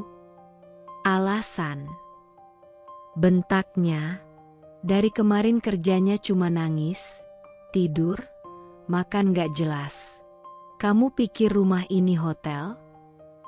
Dinda menggigit bibirnya, menahan tangis yang hampir pecah lagi. Saya cuma nggak kuat, Bu. Semua orang hina saya malu keluar rumah. Itu salahmu sendiri. Siapa suruh kamu ngotot nikah sama Arman diam-diam? Sekelebat luka menghantam dada Dinda. Ia menatap wanita tua itu dengan mata penuh air. Tapi dulu ibu yang bilang, kalian cocok. Kamu bisa rawat Arman lebih baik dari Nadia. Ibu yang bilang saya harus sabar, yang penting Arman bahagia. Itu dulu. Sekarang lihat akibatnya. Arman ditinggal rekan bisnis, keluarga jadi bahan gunjingan. Rumah tangga jadi rusak gara-gara kamu. Jadi semuanya salah saya? Dinda menangis sekarang. Padahal saya cuma ikut apa yang ibu bilang. Ibu mertua mendesis, lalu menarik kursi dan duduk di hadapan Dinda. Kamu pikir jadi istri itu cuma modal wajah manis dan suara lembut? Kamu pikir bisa ambil posisi istri orang tanpa konsekuensi? Tapi saya istri sah, Bu, Dinda berbisik. Sah? Ibu mertua membentak. Sah di mata siapa? Keluarga kami sekarang porak-poranda. Itu yang kamu sebut sah? Saya cinta Arman. Cinta? Cinta kamu itu cuma nafsu berkedok manja. Kamu pikir Arman itu boneka yang bisa kamu peluk kapan aja. Sekarang dia mulai nyesel tuh. Coba kamu peka dikit. Dinda terdiam. Tangisnya tak lagi bisa ditahan. Ia menunduk dalam, tubuhnya bergetar. Tak hanya Dinda yang ditekan. Hubungan antar anggota keluarga Arman mulai menghangat oleh amarah yang tak punya arah. Kakak Arman mulai menghindar. Adik ipar yang dulu sering mengobrol kini memilih membisu. Rumah besar itu kini terasa seperti ruang sidang tak resmi. Semua saling menilai, saling menyimpan kecurigaan. Arman pulang malam itu, wajahnya lelah dan rambutnya makin berantakan. Langsung disambut suara tinggi sang ibu. Kamu seneng sekarang, men? Lihat rumah ini, berantakan, nama keluarga kamu hancur. Bu, tolong, jangan mulai lagi. Jangan mulai, kalau kamu dari awal mikir pakai otak, gak akan kayak gini. Kamu pilih anak manja itu daripada istrimu yang udah jelas-jelas tulus. Arman menatap ibunya, untuk pertama kali tanpa perlawanan, tapi juga tanpa pembelaan. Kamu tuh dari dulu selalu nurut kalau ibu ngomong. Tapi sekarang, cuma karena perempuan baru yang modal tangis dan dandan, kamu buang istri yang udah nemenin dari nol. Bu, Arman menghela napas. Saya juga bingung. Saya kira semuanya akan baik-baik aja. Tapi sekarang, saya sendiri nggak yakin ini semua jalan yang benar. Ibu mertua terdiam sejenak. Untuk pertama kalinya, Arman menunjukkan wajah lelaki yang tidak lagi percaya pada pilihannya sendiri. Dan saat itu, ia pun sadar, cinta yang dibangun atas dasar pengkhianatan, tak pernah punya pondasi yang kuat. Malam itu, Dinda menulis pesan di ponselnya untuk Arman. Tangannya gemetar. Mas, kalau aku pergi, kamu akan cari aku nggak? Tak ada balasan. Bahkan 2 jam kemudian, pesan itu masih berstatus centang 1. Ia menatap koper kecilnya yang sudah disiapkan sejak pagi. Lalu mendongak, menatap langit-langit kamar yang terasa sempit. Ia tak tahu kemana harus pergi. Tapi ia tahu, ia tak bisa tinggal di tempat yang menganggapnya sebagai kutukan. Ibu mertua kini mulai panik. Bukannya mendapatkan menantu yang bisa mengganti sosok Nadia, ia justru melihat keluarga perlahan kehilangan kehormatannya. Tapi sayangnya, semua sudah terlambat. Dan di luar sana, Nadia masih berdiri tegak. Bukan untuk membalas, tapi untuk melindungi dirinya dan anaknya. Karena luka yang dulu ia tanggung dalam diam, sekarang dibuktikan oleh semesta. Setelah berbulan-bulan menyendiri, Nadia akhirnya menemukan dirinya kembali. Semuanya berawal dari langkah kecil. Suatu pagi ketika ia berdiri di depan kaca kamar tidur, menatap bayangan dirinya yang dulu rapuh, hancur, dan penuh luka. Namun, sekarang ada sesuatu yang berbeda. Wajahnya lebih cerah, matanya tak lagi murung, dan bahkan senyum tipis itu mulai menghiasi bibirnya kembali. "Kamu bisa lebih dari ini," gumamnya pada dirinya sendiri, tanpa rasa ragu. Sambil menatap anak sematawayangnya yang sedang bermain di halaman, ia merasakan getaran hidup yang baru. Tidak ada lagi bayang-bayang Arman, Dinda, atau ibu mertuanya. Tidak ada lagi ruang untuk air mata. Hidup ini miliknya sekarang. Nadia tidak langsung melepaskan semua kekacauan dalam hidupnya dalam sekejap, tapi ia mulai merancang masa depan baru. Dengan modal keberanian dan dukungan dari sahabat-sahabatnya, Nadia memutuskan untuk mengejar impian yang selama ini terpendam, membuka usaha kuliner kecil-kecilan. Sejak dulu, ia selalu suka memasak, dan kini ia ingin mewujudkan itu sebagai bagian dari dirinya yang lebih kuat dan mandiri. Hari-hari pertama terasa penuh tantangan. Meskipun ia merasa cemas dan ragu, Nadia tetap melangkah maju. Ia memulai dengan membuka kafe kecil yang menawarkan menu khas masakan rumahan yang selalu ia buat untuk keluarga. Setiap pagi, ia memulai dengan semangat baru, mengenakan apron yang membuatnya merasa lebih percaya diri. Tiap potong kue, setiap aroma masakan yang keluar dari dapurnya, seolah menjadi simbol kebebasan yang ia raih. "Nadia, kamu hebat. Aku bangga sama kamu."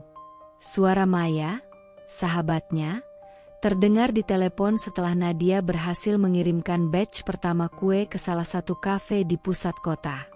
"Tapi aku nggak bisa lakuin ini tanpa kamu, Maya," jawab Nadia, suaranya bergetar dengan kebahagiaan. "Kamu yang selalu ada buat aku. Kamu buat aku bisa bangkit lagi." Nadia tidak sendirian dalam perjalanan ini. Keluarga dan teman-temannya menjadi tiang penyangga yang kokoh. Ibunya yang dulu sering khawatir kini jadi pendukung terbesarnya. "Kamu pantas lebih dari itu, Nak," kata ibunya, dengan suara penuh kasih sayang saat mereka berdiskusi tentang rencana bisnis Nadia di ruang tamu rumah orang tua Nadia. "Arman itu hanya bagian kecil dari hidupmu yang sudah berlalu. Sekarang kamu fokus sama anak dan masa depanmu. Jangan biarkan masa lalu menghancurkan masa depanmu." Nadia mengangguk. Mata ibunya memancarkan kehangatan dan dukungan, yang membuat Nadia merasa semakin kuat. Sahabat-sahabatnya pun turut membantu. Mereka tidak hanya datang untuk memberi semangat, tetapi juga membantu dengan promosi bisnis Nadia melalui media sosial mereka, mengenalkan kafe kecil Nadia ke teman-teman mereka. "Nadia, kamu bukan cuma istri yang terluka," kata Maya, menatap penuh percaya pada temannya. "Kamu lebih dari itu. Kamu adalah wanita yang punya kekuatan, potensi, dan masa depan." Namun, perjalanan Nadia tidak tanpa rintangan. Suatu hari, saat ia sedang mengelola kafe, seorang pengunjung datang, yang tidak lain adalah teman lama Arman. Nadia sempat terhenti sejenak melihatnya, namun ia tidak membiarkan dirinya goyah. "Nadia," pria itu tersenyum canggung. "Kamu baik-baik saja?" "Saya baik-baik saja," jawab Nadia tegas, suara penuh keteguhan yang tak menunjukkan keraguan sedikit pun. "Dan kafe ini baru saja memulai langkah pertama menuju sukses."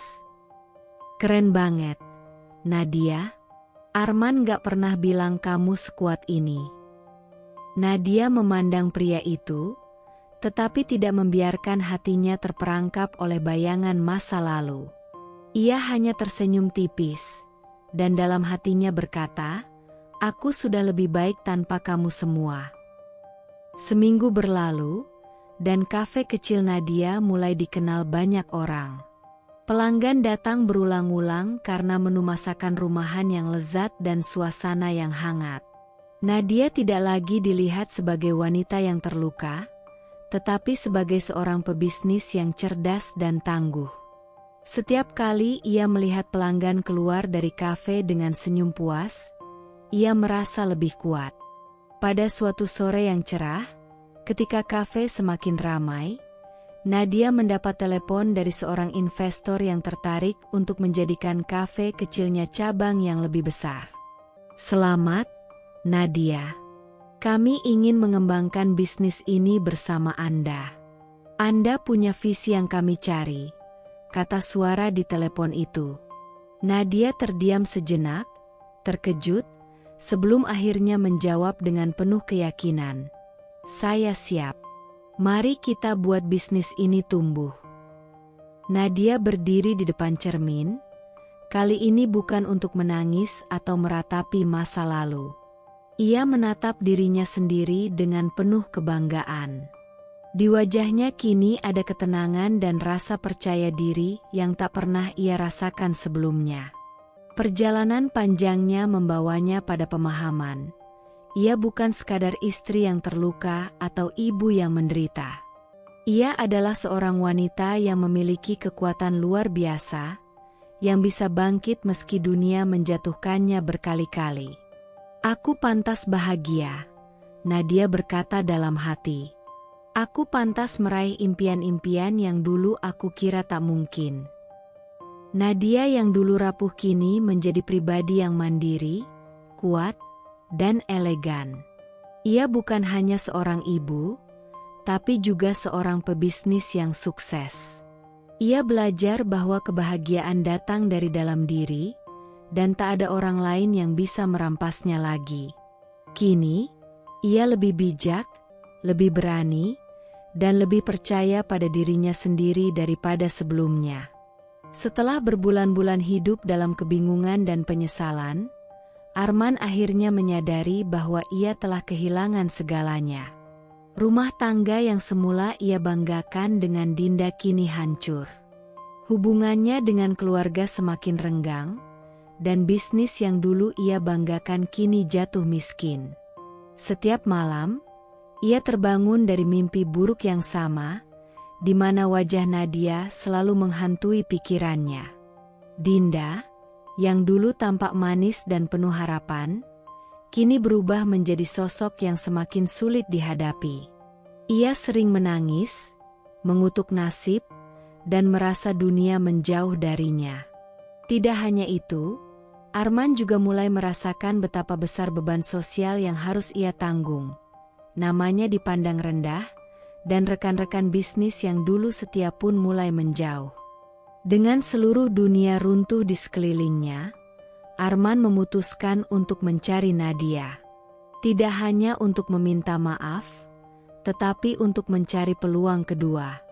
Ia tahu, meskipun sudah terlambat, hanya Nadia yang bisa memberinya kesempatan untuk kembali membangun hidup yang utuh. Di sebuah pagi yang cerah, Nadia sedang sibuk di dapur kafenya. Ia tengah menyiapkan pesanan untuk pelanggan tetapnya, dengan tangan cekatan menata kue dan menyusun piring-piring kecil penuh hidangan lezat. Setiap sudut kafe ini mengingatkannya pada perjalanan panjang yang telah ia tempuh. Dari seorang wanita yang hancur oleh pengkhianatan, kini ia berdiri sebagai simbol kekuatan dan kemandirian. Suara dering telepon memecah kesibukannya, dan saat ia melihat layar, hati Nadia sempat berhenti sejenak. Nomor yang tertera adalah nomor yang sudah lama ia hindari. "Arman." "Nadia, tolong dengarkan aku." Suara Arman yang penuh ketegangan itu membuat perasaan Nadia bercampur aduk. Luka lama yang sempat terkubur kembali muncul, namun ia tak ingin terjerat lagi dalam permainan yang sama. Dengan tenang, Nadia menekan tombol terima panggilan. "Kenapa kamu menelepon aku?" Suara Nadia terdengar dingin, tanpa ada tanda-tanda emosional seperti dulu. Nadia, aku tahu aku sudah salah. Semua yang terjadi ini salah. Aku sadar aku telah menghancurkan hidup kita, hidupku, hidup anak kita, dan aku butuh kamu. Tolong beri aku kesempatan lagi. Nadia terdiam sejenak, napasnya sedikit tercekat. Hatinya berdebar, tapi ia tak ingin menunjukkan kerentanannya. Kesempatan? Nadia mengulang kata itu pelan, hampir terdengar mengejek. Kamu ingin kesempatan setelah semua yang terjadi? Setelah menghancurkan hidupku? Setelah membohongi aku? Menikahi wanita lain di belakangku? Arman terdiam sejenak, dan bisa Nadia dengar jelas isak napasnya. Aku tahu aku salah, Nadia. Aku tak punya alasan yang bisa membenarkan semuanya. Aku menyesal, sangat menyesal. Nadia menutup matanya, berusaha menahan air mata yang hampir jatuh. Sudah terlalu lama ia menanggung perasaan ini sendirian. Namun ia sadar, ia sudah lebih kuat sekarang. Arman, Nadia memulai, suaranya kini lebih lembut. Aku tahu kamu menyesal. Tapi hidupku tidak bisa kembali seperti dulu. Aku sudah belajar banyak, sudah berjalan jauh, dan aku tidak akan kembali ke titik itu. Di sisi lain, Arman menunduk, merasa semakin kecil dan tak berarti. Semua yang dulu ia anggap penting kini terasa sia-sia. Dia tahu Nadia benar. Tidak ada yang bisa mengembalikan waktu yang telah hilang. Semua kata-kata maafnya tak bisa menghapus luka yang telah ia buat. Aku tidak meminta kita kembali seperti dulu, Nadia. Aku hanya ingin kamu tahu. Aku ingin mencoba memperbaiki semuanya, memperbaiki diriku, dan mungkin, jika bisa, kita bisa mulai dari awal. Walaupun aku tahu aku tidak bisa mengubah masa lalu, tapi aku ingin jadi lebih baik. Untukmu, untuk anak kita, dan untuk diriku sendiri. Setelah mendengar kata-kata itu, Nadia merasa ada semacam ketenangan yang datang. Ia tahu, Arman tidak akan pernah bisa mengembalikan masa yang telah hilang, dan ia pun tidak bisa mengulang kembali semua kebahagiaan yang dulu mereka miliki. Namun, Arman akhirnya mengerti bahwa kesempatan yang diminta tidak bisa datang begitu saja. Arman, Nadia berkata perlahan, aku harap kamu benar-benar bisa berubah. Bukan hanya untuk aku, tapi untuk dirimu sendiri dan Dinda. Aku sudah memaafkanmu, tapi aku tidak bisa kembali. Aku tahu itu, Nadia. Aku tidak berharap kamu akan melupakan semuanya. Aku hanya berharap kita bisa damai. Aku akan pergi sekarang, dan aku tidak akan mengganggu hidupmu lagi. Tapi aku ingin kamu tahu bahwa aku akan selalu menghargai waktu yang kita lalui bersama. Dengan suara yang lebih tegas, Nadia menambahkan, terima kasih, Arman. Tapi hidupku sudah berubah. Aku lebih kuat sekarang, dan aku ingin hidupku lebih baik tanpa kamu. Aku akan selalu doakan yang terbaik untukmu. Semoga kamu menemukan kedamaian, dan semoga kamu bahagia. Setelah itu, Nadia menutup telepon dengan satu tarikan napas dalam-dalam, merasakan beban yang perlahan terangkat dari pundaknya. Ia tidak bisa mengubah masa lalu, tetapi ia tahu ia bisa memilih masa depannya sendiri. Tanpa Arman, tanpa Dinda, dan tanpa keluarga yang mengkhianatinya. Nadia memandang keluar jendela kafenya, menatap langit yang mulai menguning, dan untuk pertama kalinya sejak lama, ia merasa tenang. Masa depan menunggu, dan kali ini, ia akan mengejarnya dengan kedua tangan terbuka, penuh harapan. Arman pergi tanpa ada kesempatan kedua. Meskipun ia menyesal, ia akhirnya mengerti bahwa keputusan dan kesalahannya telah membawanya ke jalan yang tak bisa lagi ia ubah. Nadia telah menemukan dirinya sendiri, dan itu adalah kebangkitannya yang tak terhentikan. Pagi itu, udara terasa berat. Hujan turun rintik-rintik, membasahi bumi dan menambah kesunyian yang menyelimuti rumah kecil Nadia. Di dalam rumah, Nadia berdiri di depan pintu, matanya memandang lurus ke depan dengan tatapan yang tak lagi penuh keraguan. Segala apa yang terjadi, semua yang ia alami, kini telah membentuknya menjadi wanita yang lebih kuat, lebih tahu apa yang ia inginkan dalam hidup ini. Di luar, Arman berdiri di depan pintu rumah Nadia, dengan wajah penuh harapan yang tampak rapuh. Tangan yang dulu pernah menggenggam erat tangannya kini hanya terkulai lemas, seolah tak lagi memiliki kekuatan untuk meraih apapun. Wajahnya basah oleh air hujan, dan meskipun itu bukan air mata, tidak bisa disangkal bahwa ia merasakan kehilangan yang begitu mendalam. Nadia, tolong, beri aku kesempatan lagi. Aku tahu aku salah. Aku akan berubah. Suara Arman bergetar, penuh penyesalan. Aku tidak tahu harus mulai dari mana, tapi aku ingin memperbaikinya. Aku ingin kita kembali. Nadia menatapnya dengan tenang, suaranya tidak terburu-buru. Ada kesabaran yang ia miliki kini, namun juga keputusan yang bulat. Tanpa ada rasa benci, ia hanya menatap Arman yang kini begitu berbeda. Di mata Nadia, Arman bukan lagi lelaki yang dulu ia kenal, bukan lagi pria yang ia cintai, tetapi seseorang yang telah memilih jalannya sendiri dan menghancurkan segalanya. Dulu aku tak diundang ke pestamu, Arman. Nadia memulai dengan suara yang penuh ketegasan, namun tidak kasar. Sekarang, kamu tak kuundang ke hidup baruku. Dia menatap Arman 1 detik lebih lama, seperti mengingatkan dirinya bahwa keputusan ini bukan datang dari amarah, melainkan dari kedamaian yang telah ia temukan setelah bertahun-tahun dilanda penderitaan. Dengan perlahan, Nadia menutup pintu di hadapan Arman. Bukan dengan kasar, tetapi dengan keyakinan, seolah menutup lembaran lama yang tidak lagi ingin ia sentuh. Di luar, Arman hanya berdiri, kaku, tanpa bisa bergerak. Hujan semakin deras, seolah mencuci segala penyesalan yang ada di hatinya, namun tidak bisa menghapusnya. Dia merasa seolah seluruh dunia runtuh begitu saja. Tak ada lagi Nadia untuk diraihnya, tak ada lagi rumah yang pernah ia miliki. Hatinya yang kosong kini terasa lebih berat dari sebelumnya. Dalam kesunyian yang mengisi setiap sudut, untuk pertama kalinya, Arman menangis. Bukan karena kehilangan istri yang ia tinggalkan, tetapi karena kesadaran yang sangat pahit. Ia tahu, Nadia takkan pernah kembali kepadanya, dan ia takkan pernah bisa mengulang waktu. Dunia yang dulu ia anggap ada untuknya, kini tak lagi berpihak padanya. Aku menyesal, bisiknya pada dirinya sendiri, air mata yang mengalir membasahi wajahnya, bercampur dengan tetesan hujan. Tapi aku tahu, sudah terlambat. Karma itu datang begitu sempurna. Nadia yang dulu pernah terluka, kini menemukan kedamaian dalam hidup yang baru. Sementara Arman, yang dulu begitu merasa berkuasa, kini berdiri dalam kerapuhan yang mengiris hati. Pintu yang ia coba buka, kini tertutup rapat. Dan di luar sana, hujan tak pernah berhenti, melambangkan berakhirnya sebuah kisah yang penuh penyesalan dan kehilangan, serta awal baru bagi seorang wanita yang akhirnya bangkit. Kisah ini menggambarkan bagaimana pengkhianatan yang dibungkus kebohongan akhirnya akan terbongkar juga.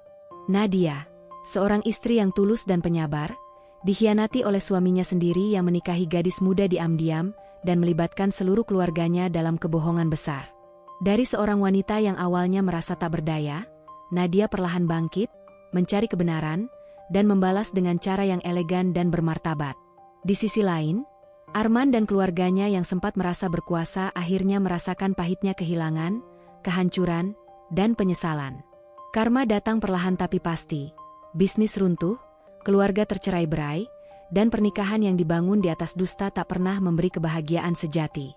Cerita ini memberi pelajaran bahwa kebaikan yang disia-siakan akan menjadi penyesalan paling dalam. Dan seorang wanita, jika disakiti, bisa jadi kekuatan paling luar biasa ketika ia memutuskan untuk bangkit dan tak lagi menoleh ke belakang. Jangan pernah mengira luka yang diam itu lemah. Karena diamnya perempuan yang disakiti adalah awal dari badai yang akan menenggelamkanmu.